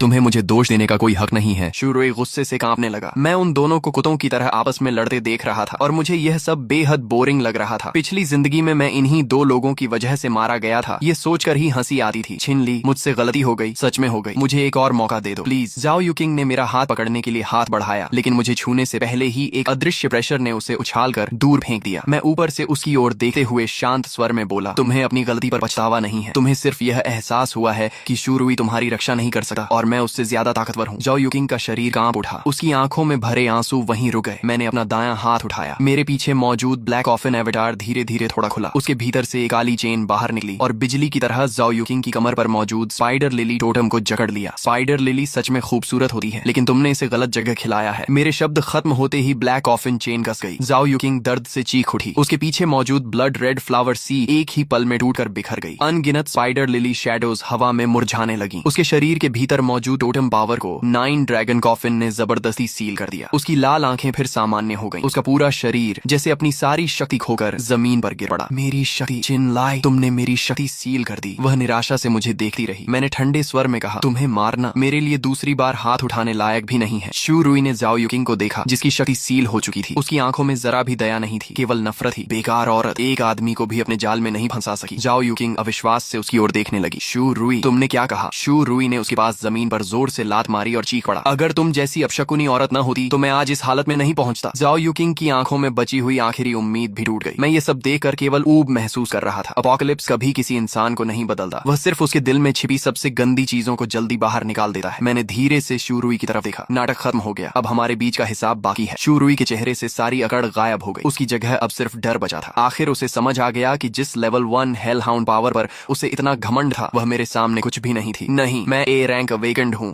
मैं दुनिया का सबसे ताकतवर इंसान हूँ। शूरुई पूरी तरह पागल हो गया। उसने आसमान की ओर सिर उठाकर जानवर जैसी दहाड़ लगाई। उसकी पीठ के कपड़े फट गए। उसके पीछे 5 मीटर से भी बड़ा काली आग में जलता हुआ 3-हेडेड हेल हाउंड एवेटार प्रकट हुआ। उसका शरीर फूलने लगा, मांसपेशियां उभर आईं, दोनों हाथ तेज भेड़िए के पंजों में बदल गए और वह गंधक जैसी बदबू छोड़ता हुआ मेरी ओर झपटा। मर जा, बीच वाले कुत्ते के सिर ने मुंह खोला और काली आग की एक भयंकर लपट मेरी ओर फेंकी। सामने से आते इस विशाल हमले को देखकर मुझे बचने की भी जरूरत महसूस नहीं हुई। ए रैंक मेरे सामने कुत्ते के बराबर भी नहीं है। मैंने गहरी सांस ली। मेरे शरीर के भीतर ओरिजिन पावर से बदला हुआ भयानक ब्लड एनर्जी उफनती नदी की तरह गरज उठा। मैंने किसी एवेटार या टोटम पावर का इस्तेमाल नहीं किया, सिर्फ अपने शरीर की ताकत पर भरोसा किया। मेरा दायां मुका पीछे गया और फिर तोप के गोले की तरह आगे निकला। धड़ाम, भयानक पंच फोर्स ने काली आग को बीच से चीर दिया। मेरा मुका बिना रुके यूरुई के सबसे गर्वित हेल हाउंड हेड पर जा लगा। क्रैक, हड्डियां टूटने की डरावनी आवाज गूंज उठी। यूरुई का दायां हाथ तुरंत टूट गया। बची हुई पंच फोर्स उसकी छाती पर जा लगी। यूरुई के मुंह से खून का फव्वारा निकला। उसका विशाल शरीर टूटी हुई पतंग की तरह हवा में उड़ा और दूर जाकर जमीन पर बुरी तरह गिर पड़ा। तुमने अवतार भी इस्तेमाल नहीं किया, फिर भी इतने ताकतवर कैसे हो सकते हो? शूरुई ने अपनी धंसी हुई छाती पकड़ ली। उसकी आंखों में पहली बार सच्चा डर दिखाई दिया। मैं धीरे धीरे उसके सामने पहुंचा और ऊपर से उसे देखने लगा। छिन शाओ, मुझसे गलती हो गई, प्लीज मुझे छोड़ दो। मैंने उसकी ओर देखा। मेरी आंखों में कोई भावना नहीं थी। पिछली जिंदगी में तुमने मुझे बीस्टाइड के बीच धक्का दिया था, इस जिंदगी में मैं तुम्हें बीस्टाइड में नहीं धकेलूंगा। ये सुनते ही शूरुई की आंखों में डर की एक नई चमक उभर आई, लेकिन मैंने ठंडे स्वर में कहा, क्योंकि वह तुम्हारे लिए बहुत आसान सजा होगी। मैंने धीरे से हाथ उठाया। मेरे पीछे 9 ड्रैगन कॉफिन एवेटार फिर प्रकट हुआ। ब्लैक कॉफिन थोड़ा सा खुला और उसके भीतर से एक काली चेन निकली जो सीधा शूरुई के 3-हेडेड हेल हाउंड टोटम में जा घुसी। शूरुई दर्द से चीख उठा। उसके पीछे का 3-हेडेड हेल हाउंड एवेटार पागलों की तरह संघर्ष करने लगा, लेकिन 9 काले ड्रैगन शैडोज ने उसे मजबूती से दबा रखा था। क्रैक, टोटम की सतह पर एक दरार उभर आई। शूरुई के शरीर से निकल रही पावर तेजी से खत्म होने लगी। उसकी ताकत समुद्र की लहरों की तरह पीछे हट गई। उसका शरीर फिर सामान्य इंसान जैसा हो गया। वह एक घायल, कमजोर और शक्तिहीन आदमी बनकर जमीन पर गिर पड़ा। मेरी शक्ति, चिनली, मेरी शक्ति वापस करो! वह पागलों की तरह चिल्लाने लगा। मैंने उसकी ओर देखा और कहा, तुम्हें कुत्ता बनना पसंद था ना? आज से तुम कुत्ता बनने के भी लायक नहीं रहे। आसपास खड़े गुंडों ने शूरुई को देखा। उनकी आंखों का भाव बदल गया। अपोकलिप्स में कमजोर लोगों की कोई इज्जत नहीं होती। ऊपर से शूरुई ने अपनी जान बचाने के लिए रास्ते भर न जाने कितने लोगों को चारे की तरह इस्तेमाल किया था। अब उसकी सजा का समय आ चुका था। जल्द ही दर्द भरी चीखें गूंजने लगी। मैंने पीछे मुड़कर भी नहीं देखा। कुछ देर बाद शूरुई की आवाज हमेशा के लिए गायब हो गई। जमीन पर केवल एक फीका लेवल 1 गोल्डन कोर बचा था। मैंने उसे उठाकर हाफ लाइफ स्पेस में रख लिया। पिछली जिंदगी में जिसने मुझे बीस्टाइड में धक्का दिया था, इस जिंदगी में वह मुझे पूरी ताकत लगाने के लायक भी नहीं था। तभी अचानक आसमान से भारी गड़गड़ाहट जैसी आवाज आई। भयंकर रोटर साउंड हवा को चीरती हुई पास आने लगी। मैंने सिर उठाकर देखा। 3 मिलिट्री आर्म्ड हेलीकॉप्टर्स शेल्टर के ऊपर चक्कर लगा रहे थे। हेलीकॉप्टर्स धीरे धीरे नीचे उतरे। कैबिन डोर खुला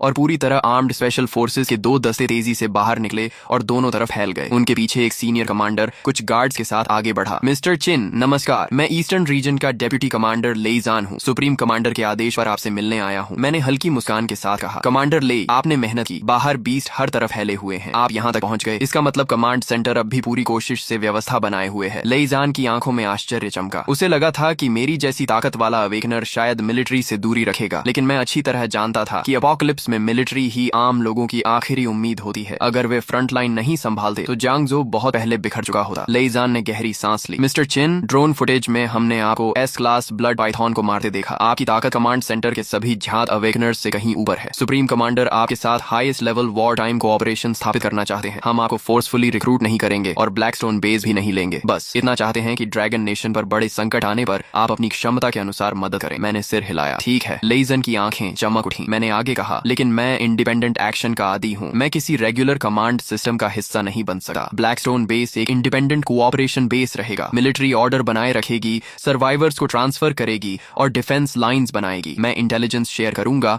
और जरूरत पड़ने पर हाई लेवल बीस्ट को खत्म करूंगा। रिसोर्सेज एक्सचेंज और इन्फॉर्मेशन शेयरिंग दोनों तरफ से होगी। यही सबसे एफिशिएंट तरीका है। लेइजान ने गंभीरता से सिर हिलाया। मैं आपकी बात ज्यों की त्यों सुप्रीम कमांडर तक पहुंचाऊंगा। मैंने कहा, चूंकि अब हम पार्टनर्स हैं तो मैं तुम्हें एक इंटेलिजेंस देता हूँ। 3 दिन बाद रात 2 बजे ईस्ट सी में पहली लार्ज स्केल मरीन बीस्टाइड फूटेगी। एक level 5 deep sea ancient dragon 10 lakh नहीं बल्कि 1 लाख से से अधिक सी बीस्ट को लेकर जांगजो पर हमला करेगा। अगर पहले से हेवी फायर पावर डिफेंस तैयार नहीं की गई तो जांगजो और पूरा ईस्टर्न रीजन भारी तबाही झेलेगा। लेइजन का चेहरा बदल गया, ठंडा पसीना उसकी पीठ तक बह गया। उसने मेरी आंखों में झूठ ढूंढने की कोशिश की, लेकिन उसे केवल शांति दिखाई दी। मिस्टर चिन, क्या ये जानकारी भरोसेमंद है? मैंने शांत स्वर में कहा। मैं 30 लाख लोगों की जान को मजाक नहीं बनाऊंगा। लेइजन ने तुरंत जवाब दिया, मैं अभी सुप्रीम कमांडर को रिपोर्ट करता हूँ और ईस्टर्न रीजन की पूरी शक्ति को डिफेंस प्रिपरेशन में लगा देता हूँ। मैंने आगे कहा, और मुझे कुछ हैवी मिलिट्री इक्विपमेंट चाहिए, high precision machine tools, special alloy materials, 10 warship grade automatic close defence cannon systems और कुछ इंडिविजुअल क्लाउड बॉम्ब्स। मैं इन्हें मुफ्त में नहीं मांग रहा, बदले में हाई लेवल बीस्ट इंटेलिजेंस सबसे पहले मिलिट्री को दूंगा। लेइजान ने कुछ पल सोचा, ये स्ट्रेटेजिक रिसोर्सेज हैं, मुझे लोंगशुई से अनुमति लेनी होगी, लेकिन मेरी राय में ये डील फायदेमंद है। मैंने सिर हिलाया। ठीक है, लेइजान ने गंभीरता से कहा। मिस्टर चिन, सहयोग के लिए धन्यवाद। मैंने जवाब दिया, मिलिट्री इंसानों की आखिरी सीमा की रक्षा करे और मैं उन मॉन्स्टर्स से निपटूंगा जिनसे तुम अभी नहीं निपट सकते। हर कोई अपना काम करे। लेइजान ने सम्मान से सिर झुकाया। मैं आपके ये शब्द सुप्रीम कमांडर तक पहुंचाऊंगा। उसे जाते हुए देखते हुए मेरी आंखें गहरी हो गईं। लेवल 5 बीस्ट किंग, वही 9 ड्रैगन कॉफिन की पहली चेन खोलने की चाबी था। डीप सी एंशिएंट ड्रैगन का गोल्डन बॉक्स मुझे हर हाल में चाहिए था। 3 दिन पलक झपकते बीत गए। हेवी ट्रांसपोर्ट हेलीकॉप्टर्स, लगातार special machine tools, close defence cannon systems और क्लाउड बॉम्ब्स ब्लैकस्टोन बेस पहुंचाते रहे। बाकी स्ट्रेटेजिक सप्लाईज भी अलग अलग खेपों में भेजी जा रही थी। मैंने सब कुछ हाफ लाइफ स्पेस में रख लिया। शेल्टर की डिफेंस पावर कई गुना बढ़ गई। चौथे दिन रात 2 बजे मैं मॉनिटरिंग रूम की बड़ी लेदर चेयर पर बैठा था। हाथ में गरम ब्लैक कॉफी थी। ब्रदर लाई, बाहर बहुत तेज बारिश हो रही है, लेकिन ये बारिश काली क्यों है? चू शाओदाओ स्क्रीन देखते हुए बोला। मैंने कॉफी की चुस्की ली और गहरी नजरों से बाहर देखा। शुरू हो गया। लगभग उसी समय जांगजो ईस्टर्न कोस्ट डिफेंस लाइन पर लेइजान रडार स्क्रीन को घूर रहा था। स्क्रीन पर अनगिनत लाल बिंदु सुनामी की तरह उनकी ओर बढ़ रहे थे। उसके चेहरे पर ठंडा पसीना बह रहा था। चिनली की जानकारी सच थी। ईस्ट सी बीस्ट टाइड आ चुकी थी। फायर, पूरा फायर पावर इस्तेमाल करो, उन्हें सिटी एरिया में घुसने मत दो। हमारे पीछे 30 लाख सर्वाइवर्स हैं। अगले ही पल आर्टिलरी पोजीशंस गरज उठी। हजारों शेल्स आग की लकीरें छोड़ते हुए कोस्ट लाइन पर गिरे। पूरा अंधेरा, आसमान दिन जैसा चमक उठा। लेकिन जब इल्यूमिनेशन फ्लेयर्स ऊपर पहुंचे तो फ्रंट लाइन के सभी सैनिकों के चेहरे पर निराशा छा गई। समुद्र के ऊपर दसियों हजार म्यूटेटेड सी बीस्ट लहरों को चीरते हुए बढ़ रहे थे। कुछ आर्मर्ड व्हीकल्स जितने बड़े म्यूटेटेड क्रैब्स थे, कुछ जहरीले कांटों से ढके एम्फीबियस फिशमैन और कुछ बेहद तेज सी स्नेक स्वार्म्स जो गोलाबारी के बीच भी पागलों की तरह आगे बढ़ रहे थे। लड़ाई शुरू होने के 10 मिनट के अंदर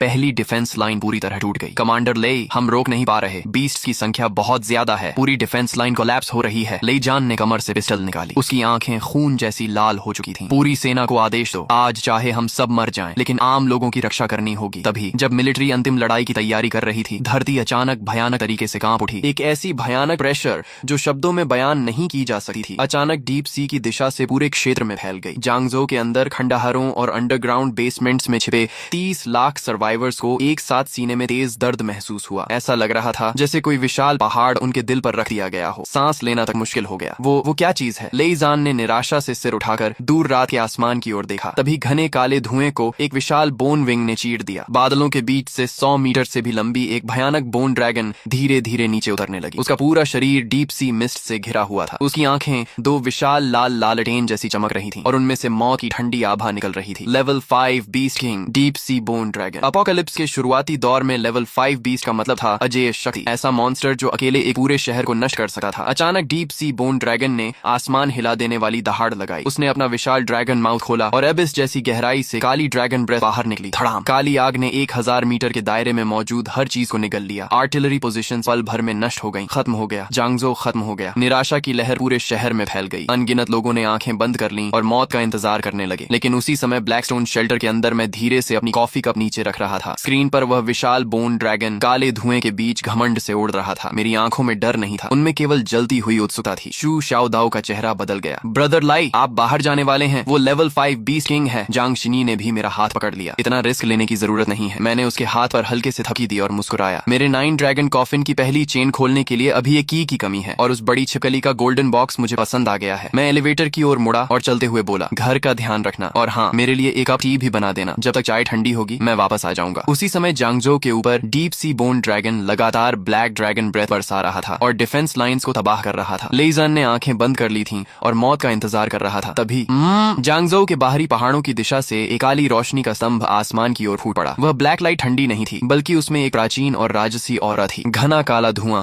जबरदस्ती दोनों तरफ हट गया। वो क्या है? लेइजान ने तुरंत आंखें खोल दी। पूरे जांगजो के 30 लाख सर्वाइवर्स और फ्रंट लाइन पर बचे हुए सैनिकों ने एक साथ ब्लैकस्टोन बेस की दिशा में देखा। सबकी नजरों के सामने एक लंबा युवा उस ब्लैक गोल्ड लाइट पिलर के सहारे आसमान की ओर कदम बढ़ा रहा था। उसने कोई फ्लाइंग इक्विपमेंट इस्तेमाल नहीं किया था। वह बस हवा में ऐसे चल रहा था जैसे उसके पैरों के नीचे अदृश्य सीढ़ियां हों। वो मिस्टर चिन है। चिनली आ गया। लेइजान उत्साह से कांप उठा। जैसे जैसे मैं ऊपर चढ़ता गया, मेरे पीछे का 9 ड्रैगन कॉफिन टोटम पूरी तरह खुल गया। 9 विशाल ब्लैक ड्रैगन्स आसमान में फैल गए। उनके शरीर सैकड़ों मीटर लंबे थे। उनकी ब्लड रेड ड्रैगन आईज एक साथ खुल गईं। वे एक प्राचीन ब्लैक कॉफिन को खींच रहे थे जो पूरे जांगजो के ऊपर तैर रही थी। कॉफिन पर बंधी ब्लड रेड चेन्स धीरे धीरे कांप रही थीं। एक सर्वोच्च, प्राचीन और अछूती फॉरबिडन ऑरा समुद्री लहर की तरह पूरे जांगजो में फैल गई। इस प्रेशर के नीचे नीचे मौजूद 1 लाख म्यूटेटेड सी बीस्ट्स जो अभी तक पागलों की तरह हमला कर रहे थे, अचानक डर से चीख उठे। वे सभी जमीन पर गिर पड़े और कांपने लगे। ब्लैकस्टोन बेस के मिस्टर चिन, वो जांगजो को बचाने आ गए हैं। अनगिनत सर्वाइवर्स खंडहरों से बाहर झांकने लगे। उनकी आंखों में आश्चर्य, राहत और सम्मान भरा हुआ था। मैं 1000 मीटर की ऊंचाई पर खड़ा था और दूर उस 100 मीटर लंबे डीप सी बोन ड्रैगन को देख रहा था। उसके विशाल शरीर के सामने मैं चींटी जितना छोटा दिखाई दे रहा था, लेकिन मेरे पीछे मौजूद 9 ड्रैगन कॉफिन उससे भी अधिक प्राचीन, रहस्यमयी और भयावह लग रही थी। दुःस्वप्न जैसा दृश्य था। डीप सी बोन ड्रैगन ने मेरी चुनौती महसूस कर ली। उसकी ब्लड रेड आईज मुझे घूरने लगी और उसने आसमान हिला देने वाली दहाड़ लगाई। उसने अपना एबिस ड्रैगन माउथ खोला और पहले से 10 गुना बड़ी ब्लैक ड्रैगन ब्रेथ मेरी ओर मीटियर की तरह फेंक दी। छोटी मोटी चालें। मेरे सीने पर मौजूद पेंगू टोटम अचानक चमक उठा। आसमान चीरती बैटल ऑरा फूट पड़ी। Heaven and earth transformation. मेरे पीछे पेंगू एवेटार प्रकट हो गया। सामने आती ब्लैक ड्रैगन ब्रेथ को देखकर मैं हिला तक नहीं। मैंने धीरे से अपना दायां मुका उठाया। मेरे सीने का पेंगू टोटम गरजते बादलों जैसी आवाज करने लगा। क्रिएशन पावर मेरे मुके के चारों ओर इकट्ठा हो गई। अगले ही पल मैंने एक कदम आगे बढ़ाया। धड़ाम। मेरा पंच ब्लैक ड्रैगन ब्रेथ से टकराया। पूरा आसमान मानो बीच से फट गया। ब्लैक फ्लेम्स को क्रिएशन पावर ने जबरदस्ती 2 हिस्सों में चीर दिया। दोनों तरफ आग की विशाल लहरें निकल गईं। वे दूर खंडहरों पर गिरी और धरती पर हजारों मीटर लंबी जली हुई खाइयां बना गईं। मैं दोनों फायर वेव्स के बीच स्थिर खड़ा रहा। मेरे पीछे का पेंगू एवेटार धीरे धीरे सिर उठाने लगा। उसका पहले धुंधला दिखने वाला शरीर अब और अधिक वास्तविक होता जा रहा था। डार्क गोल्डन डिवाइन लाइट मेरे सीने के पेंगू टैटू से निकलकर पूरे एवेटार में फैल गई। मैंने डीप सी बोन ड्रैगन की ओर देखकर मुस्कुराया। बड़ी छिकली, अब मेरी बारी है। मेरे शब्दों के साथ पेंगू टोटम पूरी तरह सक्रिय हो गया। मेरे पीछे का पेंगू एवेटार कई दर्जन मीटर ऊंचा हो गया। उसका शरीर पर्वत जैसा विशाल था। उसकी ऑरा प्राचीन और अथाह थी, मानो केओस ईरा का कोई एंशिएंट जायंट वापस लौट आया हो। उसके हाथों में क्रिएशन पावर से बनी एक विशाल बैटल एक्स प्रकट होने लगी। एक्स के ब्लेड पर डार्क गोल्डन रून्स चमकने लगे। मैंने धीरे धीरे अपना हाथ उठाया। मेरे पीछे का पेंगू एवेटार भी वैसा ही करने लगा। इंसान और एवेटार की हर हरकत एक जैसी थी। डीप सी बोन ड्रैगन ने पहली बार मौत का डर महसूस किया। उसकी ब्लड रेड आईज में भय उभर आया। वह तेजी से पीछे हटना चाहता था, लेकिन जिस क्षण पेंगू एवेटार ने उसे लॉक किया, उसके आसपास की ब्लैक मिस्ट तक जम गई। मैंने एक कदम आगे बढ़ाया। मेरी आवाज थंडर जैसी गूंजी। पेंगू स्प्लिट हेवन। मेरा हाथ नीचे गिरा। उसी समय पेंगू एवेटार ने भी क्रिएशन एक्स पूरी ताकत से चला दी। धड़ाम। सैकड़ों मीटर लंबी डार्क गोल्डन एक्स लाइट ने ब्लैक मिस्ट को चीर दिया। ऐसा लग रहा था जैसे पूरा आसमान 2 हिस्सों में बंट जाएगा। डीप सी बोन ड्रैगन ने बचने की कोशिश की, लेकिन अब बहुत देर हो चुकी थी। एक्स लाइट उसकी विशाल बोन विंग पर जा गिरी। क्रैक। उसकी बोन विंग तुरंत टूट गई। डीप सी बोन ड्रैगन दर्द से चीख उठा। उसका संतुलन बिगड़ गया और उसका विशाल शरीर मीटियोर की तरह धरती पर गिरने लगा। मैंने उसे सांस लेने का मौका भी नहीं दिया। एक कदम में मैं डार्क गोल्डन लाइट बनकर उसके ऊपर पहुंच गया। पेंगू एवेटार भी मेरे साथ ही आगे बढ़ा। मैंने मुट्ठी बांधी। पेंगू एवेटार ने दोनों हाथों से क्रिएशन एक्स पकड़ ली। डीप सी बोन ड्रैगन सिर उठाने की कोशिश कर रहा था। उसकी आंखों में केवल डर था। मैंने ठंडे स्वर में कहा, टूट जाओ। मेरा मुका नीचे गिरा। उसी क्षण पेंगू एवेटार की क्रिएशन एक्स भी नीचे गिरी। धड़ाम। क्रिएशन एक्स सीधे डीप सी बोन ड्रैगन के सिर पर लगी। भयानक क्रिएशन पावर उसकी खोपड़ी के भीतर घुस गई। धरती जोर से कांप उठी। जांगजो के बाहरी इलाके में दर्जनों मीटर गहरा एक विशाल क्रेटर बन गया। पत्थर आसमान में उड़ गए। डीप सी बोन ड्रैगन का विशाल शरीर क्रेटर के बीच धंस गया। उसकी ब्लड रेड आईज की रोशनी तेजी से बुझने लगी। पेंगू एवेटार धीरे धीरे गायब हो गया। डार्क गोल्डन लाइट भी खत्म होने लगी। मैं क्रेटर के किनारे खड़ा था। मेरे सीने का पेंगू टैटू अब भी हल्का चमक रहा था। Level 5 Overlord deep sea bone dragon मर चुका था। लड़ाई इतनी जल्दी खत्म हुई कि कोई समझ भी नहीं पाया। मेरे उड़ने से लेकर लेवल 5 बीस्ट किंग को मारने तक पूरा युद्ध 3 मिनट से भी कम समय में खत्म हो गया। ब्लैक मिस्ट हट गई। ब्लड मून की लाल रोशनी फिर धरती पर फैल गई। मैंने हेवन एंड अर्थ ट्रांसफॉर्मेशन खत्म कर दी और सामान्य आकार में लौट आया। मैं सीधे ड्रैगन के विशाल सिर पर उतरा। मैंने अपनी उंगलियों को ब्लेड की तरह इस्तेमाल किया और उसकी खोपड़ी चीर दी। उसके अंदर से बास्केटबॉल जितना बड़ा एक लेवल 5 गोल्डन बॉक्स निकला जो ब्लैक गोल्ड लाइट से चमक रहा था। उसके भीतर समुद्र जैसी विशाल एनर्जी महसूस करके मैं संतुष्ट हो गया और उसे हाफ लाइफ स्पेस में रख लिया। नीचे मौजूद 1 लाख सी बीस्ट्स अपने बीस्ट किंग की मौत के बाद पूरी तरह टूट गए। वे समुद्र की ओर भागने लगे। जांगजो बच चुका था। मिस्टर चिन, जांगजो के 30 लाख लोगों को बचाने के लिए धन्यवाद। पूरे शहर में धन्यवाद की आवाजें गूंज उठी। मैं ड्रैगन के सिर पर खड़ा था और हाथ में लेवल 5 गोल्डन बॉक्स पकड़े हुए था। मैंने इन तारीफों पर ध्यान नहीं दिया। मैंने लेजन की ओर देखा और शांत स्वर में कहा, कमांडर ले, ऐसा मत कहिए। अगर ऑर्डर फोर्सेस ने बीस्ट राइड को सामने से नहीं रोका होता तो जांगजो शायद मेरे आने तक टिक ही नहीं पाता। लेजन कुछ पल के लिए चुप रह गया। मैंने आगे कहा, यह युद्ध मैंने अकेले नहीं जीता। फ्रंट लाइन पर जो सैनिक मारे गए उन्होंने भी इस शहर को बचाया है। लेजन की आंखें लाल हो गईं। उसके पीछे खड़े कई ऑफिसर्स ने भी सिर झुका लिया। मैंने golden box half life space में रख दिया। अब सर्वाइवर्स को ट्रांसफर करो और डिफेंस लाइन को रिपेयर करो। बीस्ट राइड का पीछे हटना केवल अस्थायी है, असली डिजास्टर अभी बाकी है। लेजान ने गंभीरता से कहा, मिस्टर चिन निश्चिंत रहिए, ऑर्डर फोर्सेस जांगजो को संभाल लेंगी। मैंने कहा, अगर लेवल 5 से ऊपर का बीस्ट दिखाई दे तो मुझे तुरंत खबर देना। हाई लेवल बीस्ट से मैं निपटूंगा। इतना कहकर मैंने समय बर्बाद नहीं किया। ब्लैक गोल्ड लाइट चमकी और मैं लाइट स्ट्रीम बनकर ब्लैक स्टोन शेल्टर वापस लौट गया। शेल्टर का विशाल गेट बंद हो गया। मैं मॉनिटरिंग रूम में पहुंचा और मेज पर रखी टी का कप उठाकर एक घूंट लिया। टी बिल्कुल सही टेम्परेचर पर है। ब्लैक स्टोन शेल्टर के सबसे निचले कोर चेंबर में मैं विशेष मेडिटेशन प्लेटफॉर्म पर बैठा था। मेरे हाथ में level 5 deep sea bone dragon का गोल्डन बॉक्स था। इस गोल्डन बॉक्स की energy S class blood Python golden box से सैकड़ों गुना अधिक थी। अगर मिलिट्री का सबसे ताकतवर अवेकनर भी इसे सीधे निगल ले तो उसका शरीर तुरंत फट जाएगा। लेकिन मुझे कोई डर नहीं था। मैंने बिना झिझक उसे अब्सॉर्ब कर लिया। ब्लैक गोल्ड एनर्जी बाढ़ की तरह मेरे शरीर में घुस गई। मेरी त्वचा पर ब्लैक फ्रॉस्ट जमने लगी। हड्डियां दबाव से चरमराने लगी। मैंने ठंडी हंसी हंसी। सिर्फ एक मरी हुई छिपकली और मुझे चुनौती। मेरे सीने का पैंगो एवेटार अचानक आंखें खोलकर जाग गया। उसकी क्रिएशन पावर ने ब्लैक एनर्जी को जबरदस्ती दबा दिया, फिर उसे पीसकर सबसे शुद्ध ओरिजिन एनर्जी में बदल दिया। वह एनर्जी मेरे शरीर को लगातार मजबूत करने लगी। उसी समय मेरी पीठ पर मौजूद 9 ड्रैगन कॉफिन टोटम सक्रिय हो गया। 9 ब्लैक ड्रैगन्स ऐसे लग रहे थे मानो त्वचा के नीचे तैर रहे हों। एंशिएंट ब्लैक कॉफिन पर बंधी पहली स्टार चेन बुरी तरह कांपने लगी। टक, एक हल्की टूटने की आवाज मेरी सोल के भीतर गूंजी। अगले ही पल पहली स्टार चेन टूट गई। धड़ाम, ब्लैक गोल्ड एनर्जी का अथाह सैलाब कॉफिन के भीतर से बाहर निकला। मेरी आंखों के सामने अंतहीन डार्कनेस फैल गई। डार्कनेस के सबसे गहरे हिस्से में एंशिएंट ब्लैक कॉफिन धीरे धीरे खुल रही थी। उसी क्षण मुझे एक नई क्षमता मिली। अब मैं 20 गोल्डन बॉक्सेस, 20 रेमनेंट एनर्जी और सील्ड टोटम्स की इंस्टिंक्ट पावर को सीधे डिवावर कर सकता था। ब्लैक कॉफिन उन एनर्जीज को रिफाइन करके मेरे शरीर, हाफ लाइफ स्पेस और 4 फॉरबिडन टोटम्स को मजबूत करेगी। दूसरे शब्दों में, जब तक मेरे पास पर्याप्त एनर्जी होगी मैं लगातार मजबूत होता जाऊंगा। Deep sea bone dragon golden box पूरी तरह रिफाइन होने के बाद मेरा फिजिकल रेल्म सीधे लेवल 5 तक पहुंच गया। हाफ लाइफ स्पेस भी फिर से फैल गई। उसके विशाल किनारे पर अब एक नया क्षेत्र उभर आया था। वह क्षेत्र पूरी तरह ब्लैक डार्कनेस से भरा था। ऐसा लग रहा था मानो एंशिएंट ब्लैक कॉफिन की शैडो वहां मौजूद हो। वह शांत, मृत और अथाह था। मुझे एक मजबूत एहसास हुआ कि जैसे जैसे 9 ड्रैगन कॉफिन की बाकी चेन्स टूटेंगी, ये darkness region half life space से भी अधिक भयावह और रहस्यमयी जगह बन जाएगा। मैंने धीरे धीरे आंखें खोली। पूरे शरीर की हड्डियां गरजते बादलों जैसी आवाज करने लगी। कॉफिन डिवावर, बुरा नहीं, आज से हर बीस्ट मेरे लिए सिर्फ एनर्जी सोर्स है। अगली सुबह ब्लैकस्टोन बेस के अंडरग्राउंड ट्रेनिंग ग्राउंड में मैं अलॉय फ्लोर पर पद्मासन लगाकर बैठा था। Deep sea bone dragon golden box को रिफाइन करने के बाद मेरे शरीर का ब्लड एनर्जी पहले से कई गुना अधिक शक्तिशाली हो चुका था। 9 ड्रैगन कॉफिन की पहली चेन खुल चुकी थी। कॉफिन डिवावर एबिलिटी भी पूरी तरह मेरे शरीर का हिस्सा बन गई थी। अब सामान्य गोल्डन बॉक्सेस से मिलने वाला इंप्रूवमेंट बहुत सीमित हो गया था। अगर मुझे और मजबूत बनना था तो मुझे और भी ऊंचे लेवल के बीस्ट का शिकार करना होगा, कम से कम लेवल 4 या उससे ऊपर के। तभी शू शाओदाओ अंदर आया। उसकी आंखों में उत्साह भरा हुआ था। ब्रदर ली, कल रात आपने अकेले लेवल 5 एंशिएंट ड्रैगन को मार दिया। मैं और चिनी तो लगभग कुछ कर ही नहीं पाए। अगर ऐसा ही चलता रहा तो हम दोनों सिर्फ आपका बोझ बनकर रह जाएंगे। दूसरी ओर से जांग शिन्नी भी अंदर आई। उसने ब्लैक कॉम्बैट सूट पहन रखा था। उसके लंबे बाल पीछे बंधे हुए थे। उसके चेहरे पर हमेशा वाली शांति थी, लेकिन आंखों में लड़ने की इच्छा साफ दिख रही थी। मुझे भी रियल कॉम्बैट की जरूरत है। केवल गोल्डन बॉक्सेस अब्सॉर्ब करके लेवल बढ़ाने से असली ताकत हासिल नहीं होती। मैंने दोनों की ओर देखकर सिर हिलाया। यही बात मैं खुद भी सोच रहा था। शू शाओदाओ के अर्लंग डिवाइन जनरल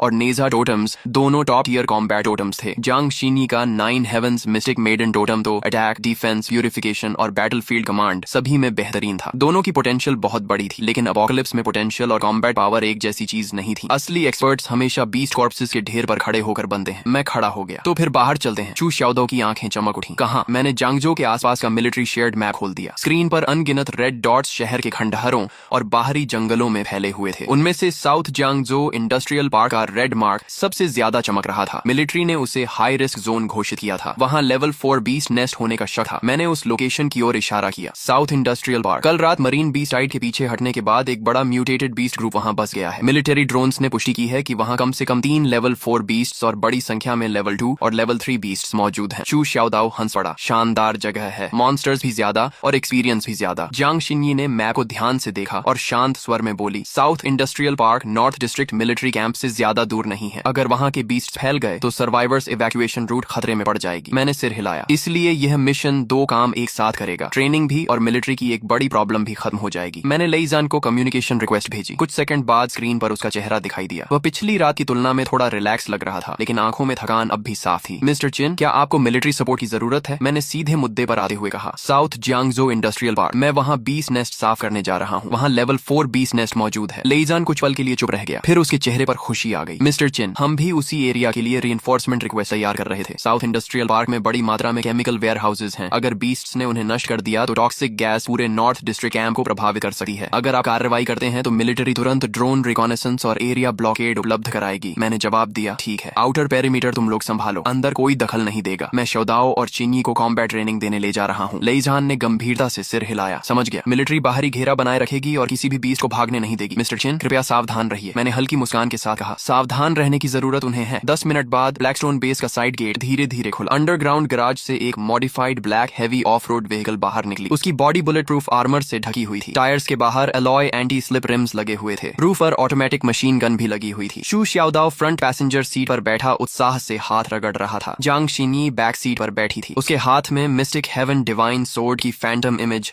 हल्की हल्की दिखाई दे रही थी। मैं ड्राइवर सीट पर बैठा और एक्सेलरेटर दबा दिया। इंजन ने किसी बीस्ट की दहाड़ जैसी आवाज निकाली। काली off road vehicle Blackstone base से निकलकर दक्षिण की ओर पहाड़ी रास्ते पर दौड़ने लगी। रास्ते भर ब्लैक मिस्ट अभी पूरी तरह नहीं हटी थी। हाईवे के दोनों तरफ बीस्ट द्वारा चबाई गई छोड़ी हुई गाड़ियां बिखरी पड़ी थीं। कभी कभी कुछ लो लेवल म्यूटेटेड बीस्ट्स बाहर निकल आते, लेकिन व्हीकल के पास पहुंचने से पहले ही रूफ पर लगी ऑटोमेटिक मशीन गन उन्हें छलनी कर देती। आधे घंटे बाद साउथ इंडस्ट्रियल पार्क हमारे सामने था। जो कभी रोशनी से जगमगाता मॉडर्न इंडस्ट्रियल जोन था, वह अब पूरी तरह मॉन्स्टर्स का नेस्ट बन चुका था। फैक्ट्रीज ढह चुकी थीं, रोड्स मुड़ तुड़ गई थीं और हवा में तीखी केमिकल स्मेल फैली हुई थी। शू श्याओदाओ ने डोर खोला और कूद कर नीचे उतर गया। ब्रदर लाई, कैसे लड़ना है? मैंने इंडस्ट्रियल पार्क के गहरे हिस्से की ओर देखा। वहां 3 ऐसी ऑराज थीं जो बाकी बीस्ट से कहीं अधिक शक्तिशाली थीं। 2 लेवल 4 आयरन आर्मर्ड लिजर्ड्स और एक level 4 poison mist spider queen. इनके अलावा सैकड़ों लेवल 2 और लेवल 3 बीस्ट भी मौजूद थे। मेरे लिए ये सब अब कोई बड़ी बात नहीं थी, लेकिन चू श्याओदाओ और जांग शिंगी के लिए यह परफेक्ट ट्रेनिंग ग्राउंड था। मैंने हाथ उठाया। मेरी पीठ पर 9 ड्रैगन कॉफिन हल्का कंपन करने लगी। एक अदृश्य प्रेशर पूरे इंडस्ट्रियल पार्क पर छा गया। सभी लो लेवल बीस्ट की गति तुरंत धीमी हो गई,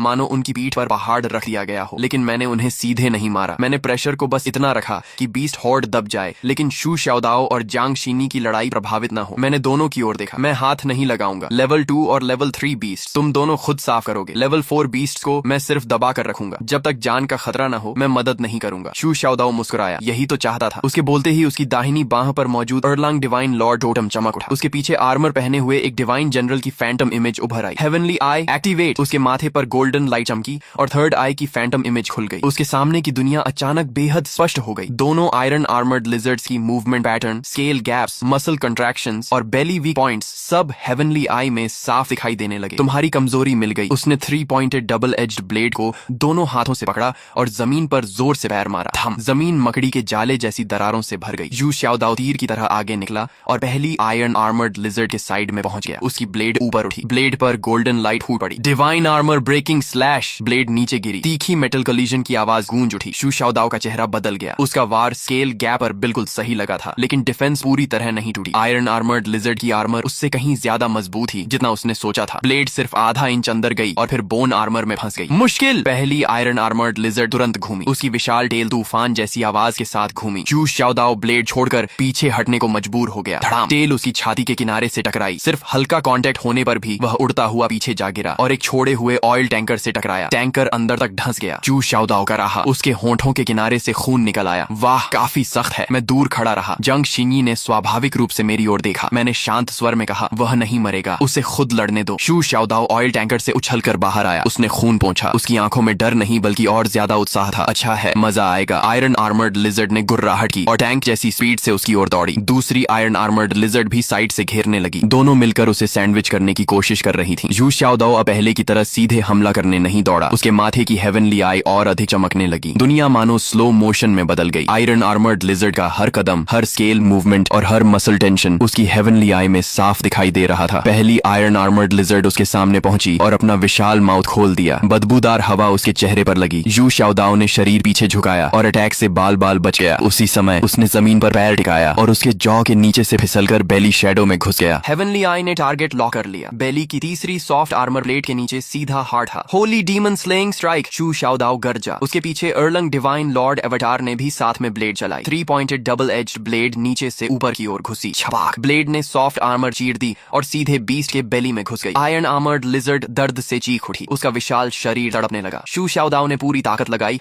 और ब्लेड को ऊपर की ओर खींच दिया। खुल जा। चीरने की आवाज के साथ बीस्ट के बेली में विशाल घाव बन गया। उसका भारी शरीर जमीन पर गिर पड़ा, लेकिन शू शाओदाओ को आराम करने का मौका भी नहीं मिला। दूसरी आयरन आर्मर्ड लिजर्ड पीछे से आ गई। उसने शू शाओदाओ पर हमला नहीं किया। इसके बजाय वह बगल की आधी ढही हुई केमिकल स्टोरेज फैक्ट्री की ओर दौड़ी। जांग शिनी का चेहरा बदल गया। वह केमिकल टैंक उड़ाना चाहती है। अगर वे फट गए तो पॉइजन गैस पूरे इंडस्ट्रियल पार्क में फैल जाएगी। चू शाओदाओ ने तुरंत सिर उठाया। उसकी हेवनली आई की गोल्डन लाइट और तेज हो गई। भागना चाहती है? लिटिल मास्टर के साथ यहीं रुक। उसने अपनी ब्लेड जमीन में गाड़ दी। उसके पीछे अर्लंग डिवाइन लॉर्ड एवेटार और अधिक वास्तविक हो गया। एवेटार के माथे पर भी गोल्डन हेवनली आई खुल गई। दोनों हेवनली आईज की गोल्डन लाइट आपस में जुड़ गई। अगले ही पल दूसरी आयरन आर्मर्ड लिजर्ड पूरी तरह लॉक हो गई। हेवनली आई सोल लॉक। विशाल बीस्ट का शरीर अचानक रुक गया। ऐसा लगा जैसे अदृश्य चेन्स ने उसे बांध दिया हो। वह पागलों की तरह संघर्ष करने लगी। उसके पंजे जमीन में गहरे गड्ढे खोद रहे थे, लेकिन वह गोल्डन लॉक से छूट नहीं पा रही थी। शू शाओदाओ का चेहरा तेजी से पीला पड़ गया। यह स्किल उसकी वर्तमान स्ट्रेंथ के लिए बहुत भारी थी, लेकिन उसकी आंखों में केवल उत्साह था। उसने सिर उठाया और मुस्कुराया। यह वार तुम्हें विदा करने के लिए है। आसमान में ब्लैक मिस्ट को एक गोल्डन ब्लेड लाइट ने चीर दिया। बादलों के बीच एक विशाल 3 पॉइंटेड डबल एज्ड ब्लेड की फैंटम इमेज उभर आई। उसकी लंबाई दर्जनों मीटर थी। गोल्डन लाइट उस पर बह रही थी। उसकी शार्प ऑरा मानो हेवनली जजमेंट जैसी थी। पूरे इंडस्ट्रियल पार्क की हवा जैसे जम गई। शू शाओदाओ ने जमीन में गड़ी ब्लेड को खींचा और बीस्ट की ओर पूरी ताकत से वार किया। Divine judgement slash. अगले ही पल आसमान की विशाल ब्लेड शैडो नीचे गिरी। धड़ाम। गोल्डन ब्लेड सीधे आयरन आर्मर्ड लिजर्ड के सिर पर गिरी। उसकी भारी आर्मर तुरंत टूट गई। विशाल बीस्ट को जमीन में दबा दिया गया। धरती पर दर्जनों मीटर लंबी दरार बन गई। पत्थर आसमान में उड़ गए। धूल का बादल फैल गया। जब गोल्डन लाइट गायब हुई तब लेवल 4 आयरन आर्मर्ड लिजर्ड गहरे गड्ढे में पड़ी थी और बिल्कुल हिल नहीं रही थी। शू शाओदाओ ने मेरी ओर देकर हंसते हुए पूछा, ये मूव कैसा था? स्टाइलिश था ना? मैंने फैक्ट्री के बीचों बीच बनी उस विशाल ब्लेड मार्क को देखा और कहा, ठीक था, लेकिन एनर्जी कंजम्पशन बहुत ज्यादा है। शू शाओदाओ हंस पड़ा। स्टाइल होनी चाहिए, बाकी सब बाद में। काफी देर आराम करने के बाद उसने दोनों आयरन आर्मर्ड लिजर्ड्स के सिर फाड़कर 2 लेवल 4 गोल्डन बॉक्सेस निकाल लिए। जैसे ही गोल्डन बॉक्सेस उसके हाथ में आए, उसकी बाह पर मौजूद अर्लांग डिवाइन लॉर्ड टोटम हल्का कांप उठा। उसके माथे की हेवनली आई फैंटम भी चमकी। लगातार 2 लेवल 4 बीस्ट को मारने के बाद उसका टोटम अपने बॉटल नेक को तोड़ने लगा था, लेकिन उसने गोल्डन बॉक्सेस तुरंत अब्सॉर्ब नहीं किए। अभी अभी हेवनली आई और डिवाइन जजमेंट स्लैश का लगातार इस्तेमाल करने से उसके ब्लड एनर्जी रिजर्व्स लगभग खत्म हो चुके थे। इस हालत में अगर वह जबरदस्ती लेवल 4 गोल्डन बॉक्स अब्सॉर्ब करता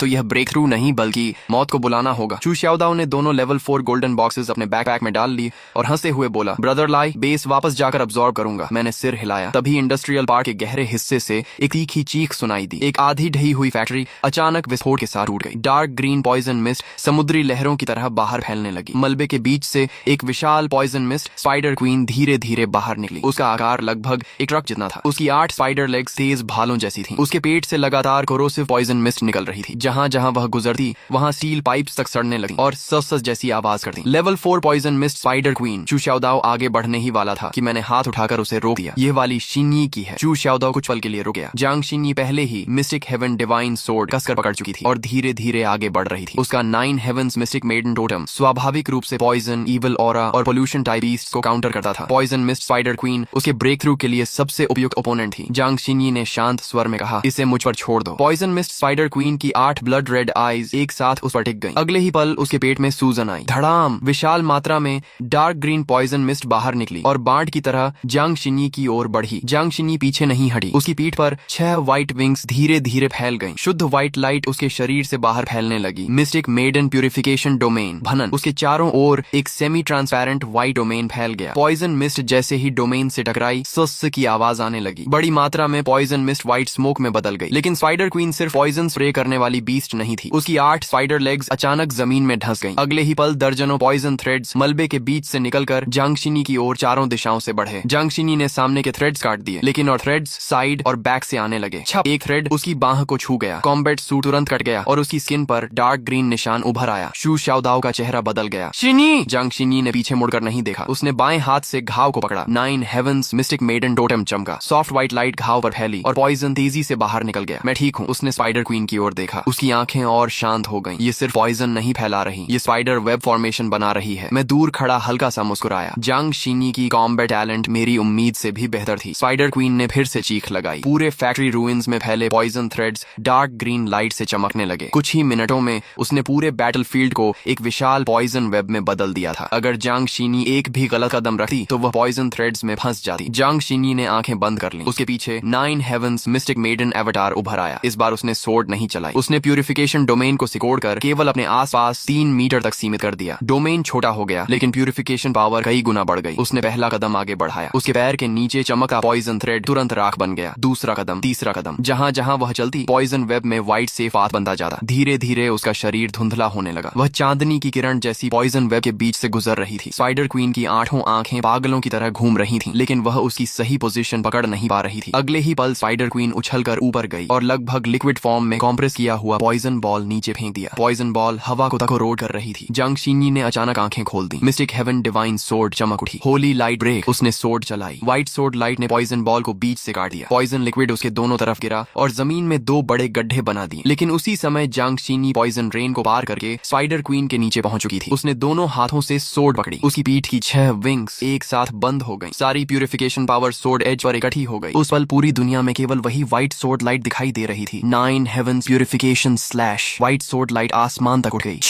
पॉइजन मिस्ट स्पाइडर क्वीन का विशाल शरीर आर पार कट गया। उसने दर्द से चीख मारी। उसकी 8 टांगें बेकाबू होकर फड़फड़ाने लगीं, लेकिन प्यूरिफिकेशन पावर उसके घावों में फैल चुकी थी। उसने उसके शरीर के भीतर मौजूद पॉइजन सैक्स को पूरी तरह जला दिया। धड़ाम! स्पाइडर क्वीन जमीन पर गिर गई। डार्क ग्रीन पॉइजन फैलने से पहले ही 9 हेवंस मिस्टिक मेडन डोमेन ने उसे पूरी तरह दबा दिया। Level 4 poison mist spider queen मर चुकी थी। उसके सिर से एक डार्क ग्रीन गोल्डन बॉक्स बाहर लुढ़क आया। जांग शीनी झुकी और उसे उठा लिया। उसके हाथ में व्हाइट लाइट चमकी। गोल्डन बॉक्स की सतह पर मौजूद पॉइजन ऑरा तुरंत शुद्ध हो गई। जैसे ही गोल्डन बॉक्स उसके हाथ में आया, उसके पीछे 9 हेवंस मिस्टिक मेडन अवतार हल्का कांप उठा। गोल्डन बॉक्स के अंदर मौजूद पॉइजन एनर्जी मानो टोटम द्वारा रिजेक्ट की जा रही थी, लेकिन साथ ही प्यूरिफिकेशन पावर उसे दबा भी रही थी। जांग शीनी की ऑरा थोड़ी हिल गई, लेकिन उसने तुरंत गोल्डन बॉक्स अब्सॉर्ब नहीं किया। लेवल 4 गोल्डन बॉक्स की एनर्जी पहले से ही बहुत वायलेंट थी और यह पॉइजन स्पाइडर क्वीन का गोल्डन बॉक्स था, जिसके अंदर पोल्यूशन ऑरा अभी भी मौजूद थी। अगर वह इसे अभी अब्सॉर्ब करती तो हल्की हालत में इंजर्ड होती और बुरी हालत में उसका टोटम पोल्यूटेड हो सकता था। उसने गोल्डन बॉक्स सुरक्षित रख लिया और मेरी ओर देखा। मैंने सिर हिलाया। अभी के लिए इसे संभाल कर रखो। बेस वापस पहुंचने के बाद मैं इसके अंदर बची हुई पोल्यूशन ऑरा पूरी तरह साफ कर दूंगा। जांग शीनी ने हल्के से सिर हिलाया। ठीक है। चू शाओदाओ ये सब देकर हैरान रह गया। कमाल है शीनी, अभी जो सोर्ड स्ट्राइक तुमने मारी वह तो मेरी मूव से भी ज्यादा स्टाइलिश थी। जांग शीनी ने मिस्टिक हेवन डिवाइन सोर्ड वापस रख दी और शांत स्वर में बोली, हर स्किल की अपनी उपयोगिता होती है। चू शाओदाओ तुरंत हंस पड़ा। वह तो है ही। मैं दोनों के पास गया और उनकी ओर देखा। तुम्हें पता है अभी लड़ाई में सबसे बड़ी गलती कहाँ हुई? चू शाओदाओ ने सिर खुजलाया। मैंने सिर हिलाया। आयरन आर्मर्ड लिजर्ड की डिफेंस बहुत मजबूत थी। तुमने पहले अटैक में बिना पूरी टेस्टिंग किए फुल पावर लगा दी। इसी वजह से ब्लेड फंस गई। अगर टेल पूरी ताकत से लग जाती तो कम से कम 3 रिब्स टूट जाती। इसे याद रखना। फिर मैंने जांग शीनी की ओर देखा। और तुमने प्यूरिफिकेशन डोमेन पर जरूरत से ज्यादा भरोसा किया। पॉइजन तुम साफ कर सकती हो, लेकिन स्पाइडर थ्रेड्स और टेरेन ट्रैप्स पूरी तरह पॉइजन टाइप नहीं होते। भविष्य में पोल्यूशन टाइप ईस्ट से लड़ते समय सिर्फ पॉइजन पर ध्यान मत देना,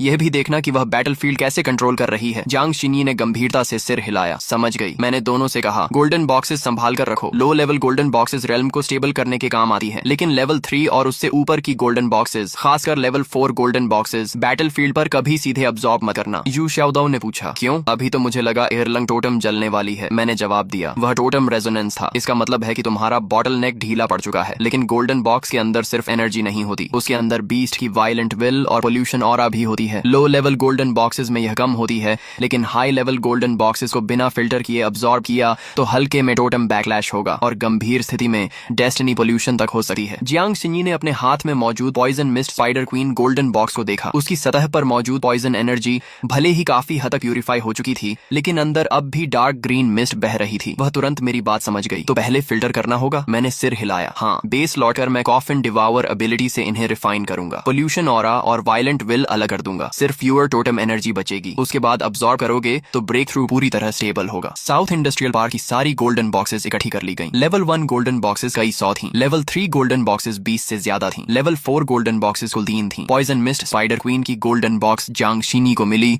और दोनों आयरन आर्मर्ड लिजर्ड्स की गोल्डन बॉक्सेस चू शाओदाओ को। तभी ले जान का वीडियो कॉल आ गया। स्क्रीन पर वह ड्रोन फुटेज देख रहा था और साफ लग रहा था कि उसने राहत की सांस ली है। Mister Chin, south industrial park beast nest पूरी तरह साफ हो चुका है। है। नॉर्थ डिस्ट्रिक्ट कैंप पर केमिकल पोल्यूशन का खतरा भी खत्म हो गया। आपकी और आपके दोनों साथियों की मदद के लिए धन्यवाद। मैंने सिर हिलाया। वैसे भी इन्हें रियल कॉम्बैट ट्रेनिंग की जरूरत थी। लेई जान कुछ पल के लिए चुप रह गया, फिर कड़वी मुस्कान के साथ बोला, मिस्टर चिन मजाक कर रहे हैं। मिलिट्री के लिए यह एक हाई रिस्क नेस्ट था। मैंने चू शाओदाओ और जंग शिन्यी की ओर देखा। अभी अभी की लड़ाई के बाद उनकी ऑरा पहले से कहीं ज्यादा मजबूत और स्थिर लग रही थी। इस ट्रेनिंग का रिजल्ट उम्मीद से बेहतर था। मैंने लेई जान से कहा, आगे अगर इसी तरह के लेवल 4 या उससे ऊपर के 20 नेस्ट्स मिले तो कोऑर्डिनेट्स सीधे हमें भेज देना। जब तक वे हमारे प्लान से नहीं टकराते हम उन्हें हैंडल कर लेंगे। लेई जान ने तुरंत सिर हिलाया, समझ गया। कम्युनिकेशन खत्म होने के बाद मैंने दूर धीरे धीरे छोटी ब्लैक मिस्ट की ओर देखा। साउथ इंडस्ट्रियल पार्क तो बस शुरुआत ही। जांगजो के आसपास अभी भी अनगिनत बीस्ट नेस्ट्स मौजूद थी। आम सर्वाइवर्स के लिए वे डेथ जोन्स थीं, लेकिन हमारे लिए वे सबसे अच्छे ट्रेनिंग ग्राउंड्स थे। लेकिन अभी और हंटिंग का समय नहीं था। शू शाओदाओ और जांग शिन्यी अभी अभी एक कठिन बैटल से निकले थे। उनके बॉटल नेक्स टूट चुके थे। अब समय था कि हाथ में मौजूद गोल्डन बॉक्सेस को सचमुच अपनी ताकत बनाया जाए। ब्लैकस्टोन बेस लौटने के बाद मैंने दाहिना हाथ उठाया। मेरी पीठ पर 9 ड्रैगन कॉफिन हल्की गर्म होने लगी। कॉफिन डिवावर एबिलिटी सक्रिय हो गई। ब्लैक कॉफिन की शैडो मेरे पीछे एक पल के लिए चमकी। तीनों लेवल 4 गोल्डन बॉक्सेस से काली धुंध की पतली लहरें निकलने लगी। यही पोल्यूशन ऑरा और वायलेंट विल थी जो बीस्ट गोल्डन बॉक्सेस में बची हुई थी। अगर कोई सामान्य अवेकनर इन्हें अब्सॉर्ब करता तो उसे अपनी विल पावर से इनका सामना करना पड़ता। सफल हुआ तो स्ट्रेंथ बढ़ती, असफल हुआ तो टोटम बैकलैश होता। लेकिन 9 ड्रैगन कॉफिन के सामने ये पोल्यूशन ऑरा सबसे अच्छा फूड थी। ब्लैक कॉफिन हल्के से कांपी और सारी इम्प्यूरिटीज निकल गई। तीनों गोल्डन बॉक्सेस की लाइट पहले से कहीं ज्यादा प्योर हो गई। मैंने दोनों iron armoured lizard golden boxes Chu Shaodao को दी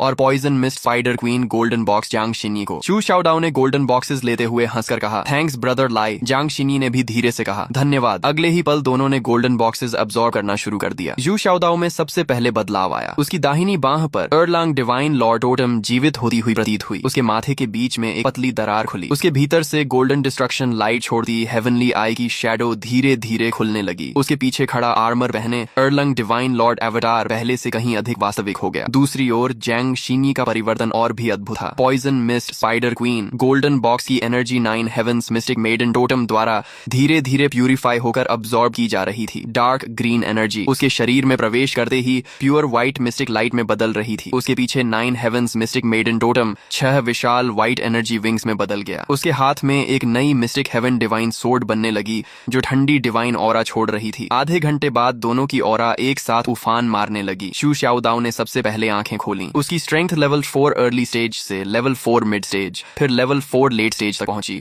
और आखिर में लेवल 4 पीक पर स्थिर हो गई। जांग शिन्यी की ऑरा भी लगातार बढ़ती रही। उसका 9 हेवंस मिस्टिक मेडन एवटार और अधिक वास्तविक होता गया। अंत में वह भी लेवल 4 पीक पर पहुंच गई। शू शाओदाओ उत्साह में जमीन पर मुका मार बैठा। धड़ाम, अलॉय फ्लोर पर एक गड्ढा बन गया। वाह, यही है लेवल 4 पीक। मुझे लग रहा है मैं अभी किसी को भी हरा सकता हूँ। जांग शिन्यी ने भी आंखें खोली। वह शू शाओदाओ जितनी ओवर एक्साइटेड नहीं थी, लेकिन उसकी आंखों में भी खुशी साफ दिखाई दे रही थी। 9 हेवंस प्यूरिफिकेशन डोमेन का एरिया 3 गुना बढ़ गया है। अगर दोबारा बड़े स्तर पर पॉइजन, मियाज्मा या मेंटल पोल्यूशन वाले बीस्ट्स मिले तो मैं एक पूरा सेफ जोन बना सकती हूँ। मैंने संतोष से सिर हिलाया। तभी लेई जान का वीडियो कॉल फिर आ गया। स्क्रीन पर वह हम तीनों को देख रहा था और उसकी आंखों में छिपा हुआ शॉक साफ दिखाई दे रहा था। Mister Chin, south industrial park का हाई रिस्क नेस्ट पूरी तरह समाप्त हो चुका है। नॉर्थ डिस्ट्रिक्ट कैंप पर दबाव काफी कम हो गया है। ड्रैगन मार्शल ने विशेष धन्यवाद भेजा है। मैंने केवल ठीक है कहा। कॉल समाप्त होने के बाद चू शाओदाओ ने आलस से अंगड़ाई ली। ब्रदर लाई, कल फिर मॉन्स्टर हंट पर चलेंगे। मैंने स्क्रीन पर लगातार आते नेशनल बीस्ट अलर्ट्स को देखा और धीरे से कहा, जांगजो के आसपास अभी जल्दबाजी की जरूरत नहीं। अब समय आ गया है कि दूसरे वॉर जोन्स की स्थिति भी देखी जाए। ब्लैकस्टोन बेस के अंडरग्राउंड कमांड रूम में अभी अभी national high level beast intelligence system का नया डेटा फीड जुड़ा था। नेटवर्क लगातार पागलों की तरह रेड अलर्ट रिफ्रेश कर रहा था। जियांगजो के आसपास मौजूद कई हाई रिस्क टाइड स्नो क्षेत्रों को हम साफ कर चुके थे। शू शाओदाओ और जियांग शिंगई भी रियल कॉम्बैट में ब्रेक थ्रू करके लेवल 4 पीक तक पहुंच गए थे, लेकिन यह अभी भी काफी नहीं था। स्क्रीन पर ड्रैगन नेशन के लगभग सभी बड़े वॉर जोन्स में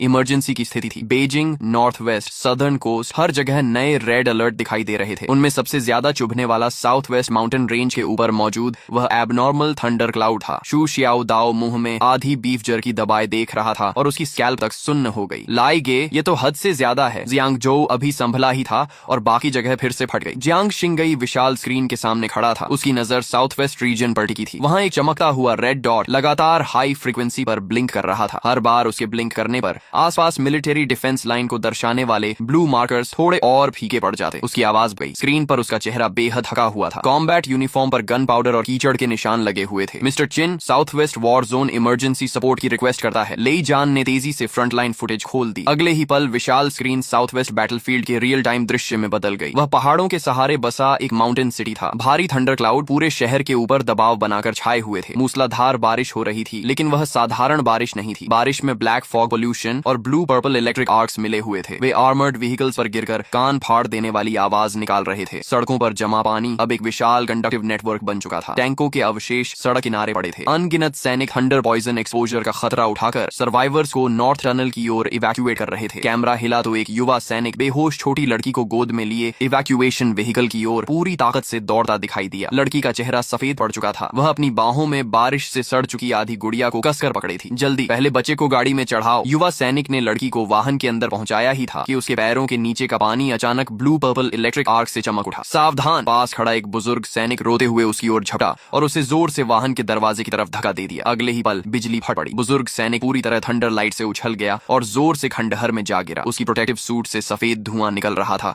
लेकिन उसकी उंगलियां अब भी कॉन्वॉय की दिशा में इशारा कर रही थीं। मेरी मत सुनो, बच्चे को पहले ले जाओ। वाहन के अंदर छोटी लड़की जाग गई। वह खिड़की से चिपकर बारिश में गिरे उस सैनिक को देख रही थी और उसकी आवाज रोते रोते बैठ गई थी। अंकल! तुरंत 2 रियर गार्ड सैनिक शेल्टर से बाहर निकले और उसे वापस खींचने दौड़े, लेकिन पानी में इलेक्ट्रिक आर्क्स अब भी पागलों की तरह फैल रहे थे। उनमें से एक जैसे ही पानी में घुसा, उसके पीछे का आर्मर स्पार्क्स छोड़ने लगा और वह घुटनों के बल गिर पड़ा। मेडिक की आंखें लाल हो गईं और वह चीखने लगा। कॉन्वॉय कमांडर ने मुठियां कस लीं। उसकी आंखें भी लाल थीं, लेकिन उसने दांत भींचकर आदेश दिया, अंतिम इवैक्यूएशन कॉन्वॉय आगे बढ़ेगा। रियर गार्ड रेस्क्यू करेगी। मेडिकल टीम सपोर्ट के लिए तैयार रहे। सभी वाहन आगे बढ़ो। अगर हम रुके तो सभी लोग थंडर फील्ड में खत्म हो जाएंगे। शू शियाओदाओ के मुंह की बीफ जर्की मेज पर गिर गई। उसके चेहरे की सारी मुस्कान गायब हो चुकी थी। जियांग शिंगई की आंखें भी ठंडी पड़ गईं। कैमरा और दूर गया। शहर के किनारे एक विशालकाय मॉन्स्टर खंडहरों के बीच सीधा खड़ा धीरे धीरे आगे बढ़ रहा था। उसकी ऊंचाई 80 मीटर से ज्यादा थी। वह किसी विशाल छिपकली की तरह दिखता था, लेकिन किसी भी छिपकली से कहीं ज्यादा भयानक था। उसके पूरे शरीर पर blue black thunder pattern scales थे। हर कदम के साथ जमीन पर इलेक्ट्रिक आर्क चेन्स फट पड़ती थीं। एक आर्मर्ड व्हीकल समय पर पीछे नहीं हट पाया और उसकी पूंछ के एक झटके से उड़ गया। घूमता हुआ 3 इमारतों से जा टकराया। लेई जान ने गंभीर स्वर में कहा, target code name thunder spirit giant lizard. वर्तमान अनुमान के अनुसार यह level 6 initial stage mutant beast है। यह south west red moon rift से बाहर निकला है और लगातार 3 डिफेंस लाइंस नष्ट कर चुका है। इसकी वर्तमान गति के अनुसार अधिकतम 15 मिनट में इसका थंडर फील्ड अंतिम इवैक्यूएशन पैसेज को भी कवर कर लेगा। स्क्रीन पर 976 लाइफ सिग्नल्स दिखाई दे रहे थे। वे नॉर्थ इवैक्यूएशन रूट पर घने रूप से जमा थे। हर ग्रीन लाइट एक ऐसे इंसान का प्रतिनिधित्व कर रही थी जो अभी तक बाहर नहीं निकल पाया था। मैं थंडर स्पिरिट जायंट लिजर्ड को घूरता रहा। हर बार जब वह थंडर मैग्मा उगलता, उसकी चेस्ट बोन के नीचे ब्लू पर्पल लाइट चमक उठती। बहुत संभव था कि वही उसका कोर हो। उसी समय मेरी पीठ पर 9 ड्रैगन्स पुलिंग कॉफिन टैटू हल्का गर्म होने लगा। ब्लैक कॉफिन के भीतर पहली स्टार रेनबो चेन में हल्का कंपन हुआ। वह उस गोल्ड बॉक्स की चाह कर रही थी। अगर मैं उसे हासिल कर लूं तो पहली चेन पूरी तरह स्टेबलाइज हो जाएगी और शायद दूसरी लॉक भी ढीली पड़ जाए। मैं धीरे धीरे खड़ा हो गया। मैं जा रहा हूँ, जाइए। मिस्टर चिन, धन्यवाद। इन बातों की जरूरत नहीं। देश और जनता की रक्षा करना भी हमारी जिम्मेदारी है। पहले कन्वॉय को आगे बढ़ाते रहो। थंडर स्पिरिट जायंट लिजर्ड मुझे सौंप दो। तुम लोग अपनी आखिरी फायर पावर इवैक्यूएशन पैसेज के दोनों तरफ केंद्रित करो। बीस्ट हॉर्ड को कॉन्वॉय तक मत पहुंचने देना। समझ गया। मैंने बैटलफील्ड मैप की ओर देखा। थंडर स्पिरिट जायंट लिजर्ड एक थंडर टाइप म्यूटेंट बीस्ट है। उसके आसपास निश्चित रूप से अर्थ वेन थंडर फील्ड बना होगा। ड्रोन्स को ज्यादा पास मत भेजना। Electronic devices core thunder field में पहुंचते ही फेल हो सकते हैं। लेई जान ने तुरंत यह सब रिकॉर्ड कर लिया। फिर मैंने शू शियाओदाओ और जियांग शिंगई की ओर देखा। शियाओदाओ, शिंगई, चलो। शू शियाओदाओ तुरंत खड़ा हो गया। आखिरकार हमारी बारी आ गई किसी असली टफ बैटल को लड़ने की। मैं थंडर पॉइजन रेन को प्यूरिफाई करूंगा और घायलों की रक्षा करूंगा। Thunder poison rain, polluted thunder field और इंजर्ड इवैक्यूएशन, ये सब तुम्हारे जिम्मे है। ठीक है। 3 मिनट बाद ब्लैक स्टोन बेस की छत पर लगा भारी आर्मर धीरे धीरे खुला और मिलिट्री द्वारा अस्थायी रूप से भेजा गया एक हाइपरसोनिक एयरक्राफ्ट तैयार खड़ा था। ट्रांसपोर्ट एयरक्राफ्ट पहले से ही प्लेटफॉर्म पर खड़ा था। शू शियाओदाओ ने एयरक्राफ्ट की तरफ देखा, फिर मेरी तरफ देखकर बोला, लाइक जी, अब तो हम सब अवेकन हो चुके हैं। फिर भी क्या हमें प्लेन से जाना पड़ेगा? क्या आप सीधे उड़कर नहीं जा सकते? मैंने कहा, जा सकता हूँ। तो फिर प्लेन में बैठने की क्या जरूरत है? जियांगजो से साउथ वेस्ट तक हजारों किलोमीटर का सफर है। बाहर हर जगह ब्लैक फॉग, थंडरस्टॉर्म और फ्लाइंग म्यूटेंट बीस्ट्स हैं। इतने लंबे क्रॉस वॉर जोन फ्लाइट में बहुत ज्यादा एनर्जी कंज्यूम होगी। बैटलफील्ड पर पहुंचने के बाद तुम क्या करना चाहोगे? पहले आधा घंटा सांस लेना या फुल कंडीशन में लड़ना? शू शियाओदाओ ने तुरंत कहा, तो फिर प्लेन से ही चलते हैं। ट्रांसपोर्ट एयरक्राफ्ट के इंजन गरज उठे। विशाल एयरक्राफ्ट ब्लैक स्टोन बेस से निकलकर नीचे फैले ब्लैक फॉग को चीरता हुआ साउथ वेस्ट की ओर तेज रफ्तार से उड़ गया। 1 घंटे से ज्यादा समय बाद aircraft south west war zone की आउटर एरिया में पहुंच गया। खिड़की के बाहर आसमान का रंग पूरी तरह बदल चुका था। भारी थंडर क्लाउड्स पहाड़ों के ऊपर दबे हुए थे। मूसलाधार बारिश हो रही थी। ब्लू पर्पल इलेक्ट्रिक आर्क्स विशाल अजगरों की तरह बादलों के बीच घूम रहे थे। पायलट की आवाज आई, मिस्टर चेन, आगे 30 किलोमीटर पर पर एक्सट्रीम थंडरस्टॉर्म जोन शुरू हो रहा है। इलेक्ट्रॉनिक डिवाइसेस पर गंभीर इंटरफेरेंस है। इससे आगे एयरक्राफ्ट क्रैश होने का खतरा है। मैंने कहा, दरवाजा खोलो। कैबिन डोर धीरे धीरे खुल गया। तेज हवाएं और बर्फ जैसी ठंडी बारिश एयरक्राफ्ट के अंदर घुस आई। दूर माउंटेन सिटी थंडर लाइट और आग की लपटों में डूबा हुआ दिखाई दे रहा था। शू शियाओदाओ दरवाजे तक गया और 1000 मीटर नीचे की ऊंचाई पर नजर डालकर मुस्कुराया। ऐसी एंट्री ही इस यंग मास्टर को शोभा देती है। नेजा! धमाके के साथ 3 सिर और 6 भुजाओं वाला नेजा धर्मा फॉर्म उसके पीछे प्रकट हुआ। Fire tip spear, universe ring और रेड आर्मिलरी सैश की परछाइयां एक एक करके उभर आईं। शू शियाओदाओ विंड फायर व्हील्स पर खड़ा हुआ और एयरक्राफ्ट से छलांग लगा दी। लाल आग की एक लकीर थंडर स्टॉर्म को चीरती हुई साउथ वेस्ट माउंटेन सिटी की ओर गिरने लगी। वह जलते हुए मीटियर की तरह नीचे जा रहा था। मॉन्स्टर्स, तुम्हारा यंग मास्टर आ गया। दूसरी ओर जियांग शिंगई के 6 पंख फैल गए। शुद्ध सफेद डिवाइन लाइट बारिश के बीच एक साफ क्षेत्र बनाती हुई फैल गई और मैं एयरक्राफ्ट के दरवाजे पर खड़ा था। मेरी पीठ पर 9 ड्रैगन्स पुलिंग कॉफिन टैटू हल्का कांप रहा था। ब्लैक क्रिस्टल एयर फ्लो मेरे पैरों के नीचे इकट्ठा होने लगा। अगले ही पल मैंने भी एयरक्राफ्ट से कदम बाहर रख दिया। तेज हवाएं चेहरे से टकराईं। ब्लैक फॉग उफनने लगा। मैं ब्लैक क्रिस्टल एयर फ्लो पर खड़ा 1000 मीटर की ऊंचाई से तेजी से नीचे उतरने लगा। नीचे साउथ वेस्ट माउंटेन सिटी जल रहा था। थंडर स्पिरिट जायंट लिजर्ड का विशाल शरीर शहर के किनारे खड़ा धीरे धीरे सिर उठा रहा था। उसे शायद हमारे आने का एहसास हो गया था। उसकी ब्लू पर्पल आंखें आसमान पर टिकी हुई थीं। उसके मुंह में जमा ब्लू पर्पल थंडर मैग्मा सीधे नॉर्थ डिस्ट्रिक्ट इवैक्यूएशन पैसेज की ओर निशाना साधे हुए था। वहां अंतिम ट्रांसपोर्ट व्हीकल अभी टनल में दाखिल नहीं हुई थी। मैंने उस लेवल 6 म्यूटेंट बीस्ट की तरफ देखा और धीमी आवाज में कहा, साउथ वेस्ट बैटलफील्ड, मैं पहुंच गया हूं। साउथ वेस्ट माउंटेन सिटी के ऊपर थंडर क्लाउड इतने नीचे झुके थे जैसे आसमान जमीन पर गिरने वाला हो। बारिश ऐसे बरस रही थी जैसे पूरा आकाश उलटकर नीचे उड़ेल दिया गया हो। बारिश में ब्लैक फॉग पोल्यूशन और ब्लू पर्पल इलेक्ट्रिसिटी मिली हुई थी। आर्मर्ड व्हीकल्स पर गिरते ही वे कान फाड़ देने वाली आवाजें निकाल रही थीं। सड़क पर जमा पानी किसी ऐसे कंडक्टिव नेटवर्क में बदल चुका था जो किसी को भी निगल सकता था। दूर थंडर स्पिरिट जायंट लिजर्ड हर कदम के साथ ब्लू पर्पल लाइटनिंग को पानी में फैला रहा था। पूरी सिटी मानो एक विशाल थंडर डोमेन में कैद हो गई थी। नॉर्थ इवैक्यूएशन पैसेज के सामने अंतिम 3 इवैक्यूएशन कॉन्वॉयज अब भी पानी से भरे इलाके में फंसे हुए थे। मेडिकल व्हीकल शॉर्ट सर्किट हो चुकी थी। सिविलियन ट्रांसपोर्ट व्हीकल सड़क धंस जाने से अटक गई थी। रियर गार्ड कन्वॉय लगातार बीस्ट होर्ड के हमलों का सामना कर रही थी। घायलों की चीखें, बच्चों का रोना, सैनिकों की गर्जना और म्यूटेंट बीस्ट की दहाड़ें बारिश की आवाज के साथ मिलकर उस सड़क पर गूंज रही थीं जिसे थंडर फील्ड किसी भी पल निगल सकता था। साउथ वेस्ट वॉर जोन के सुप्रीम कमांडर ली यूए अस्थायी कमांड व्हीकल के पास खड़े थे। उनकी मिलिट्री कैप पूरी तरह भीग चुकी थी। चेहरे पर यह पहचानना मुश्किल था कि पानी बारिश का था या पसीने का। कम्युनिकेटर में फ्रंट लाइन सोल्जर्स की आवाज लगभग बैठ चुकी थी। कमांडर, ईस्ट साइड रूइंस लगभग टूट चुकी हैं। ली यूए ने कम्युनिकेटर को इतनी जोर से पकड़ा कि उनकी उंगलियां सफेद पड़ गईं। आखिरी ट्रांसपोर्ट व्हीकल को टनल तक पहुंचने में कितना समय लगेगा? 12 मिनट, लेकिन थंडर फील्ड 5 मिनट में यहाँ पहुंच जाएगी। ली यूए की आंखों में पहली बार असहायता दिखाई दी। तभी आसमान से तीखी हवा चीरने की आवाज आई। कमांडर, स्काई में हाई एनर्जी रिएक्शन डिटेक्टेड। ली यूए ने तुरंत सिर उठाया। भारी थंडर क्लाउड्स के नीचे 3 आकृतियां आसमान से उतर रही थीं। सबसे पहले एक सफेद डिवाइन लाइट नीचे आई। जियांग शिंगई के 6 पंख पूरी तरह फैल गए थे। 9 हेवंस मिस्टीरियस मेडन धर्मा फॉर्म उसके पीछे धुंधली दिखाई दे रही थी। उसने थंडर स्पिरिट जायंट लिजर्ड की ओर देखा तक नहीं। वह सीधे इवैक्यूएशन कॉन्वॉय के ऊपर उतरी क्योंकि वहां कुछ लोग अब ज्यादा देर तक टिक नहीं सकते थे। एक मिलिट्री डॉक्टर अभी अभी मेडिकल व्हीकल से कूदकर पानी में गिरे सैनिक को बचाने दौड़ा था कि ब्लू पर्पल इलेक्ट्रिक आर्क पानी के साथ उसके पैरों तक पहुंच गई। उसका पूरा शरीर झटका खाकर कांपा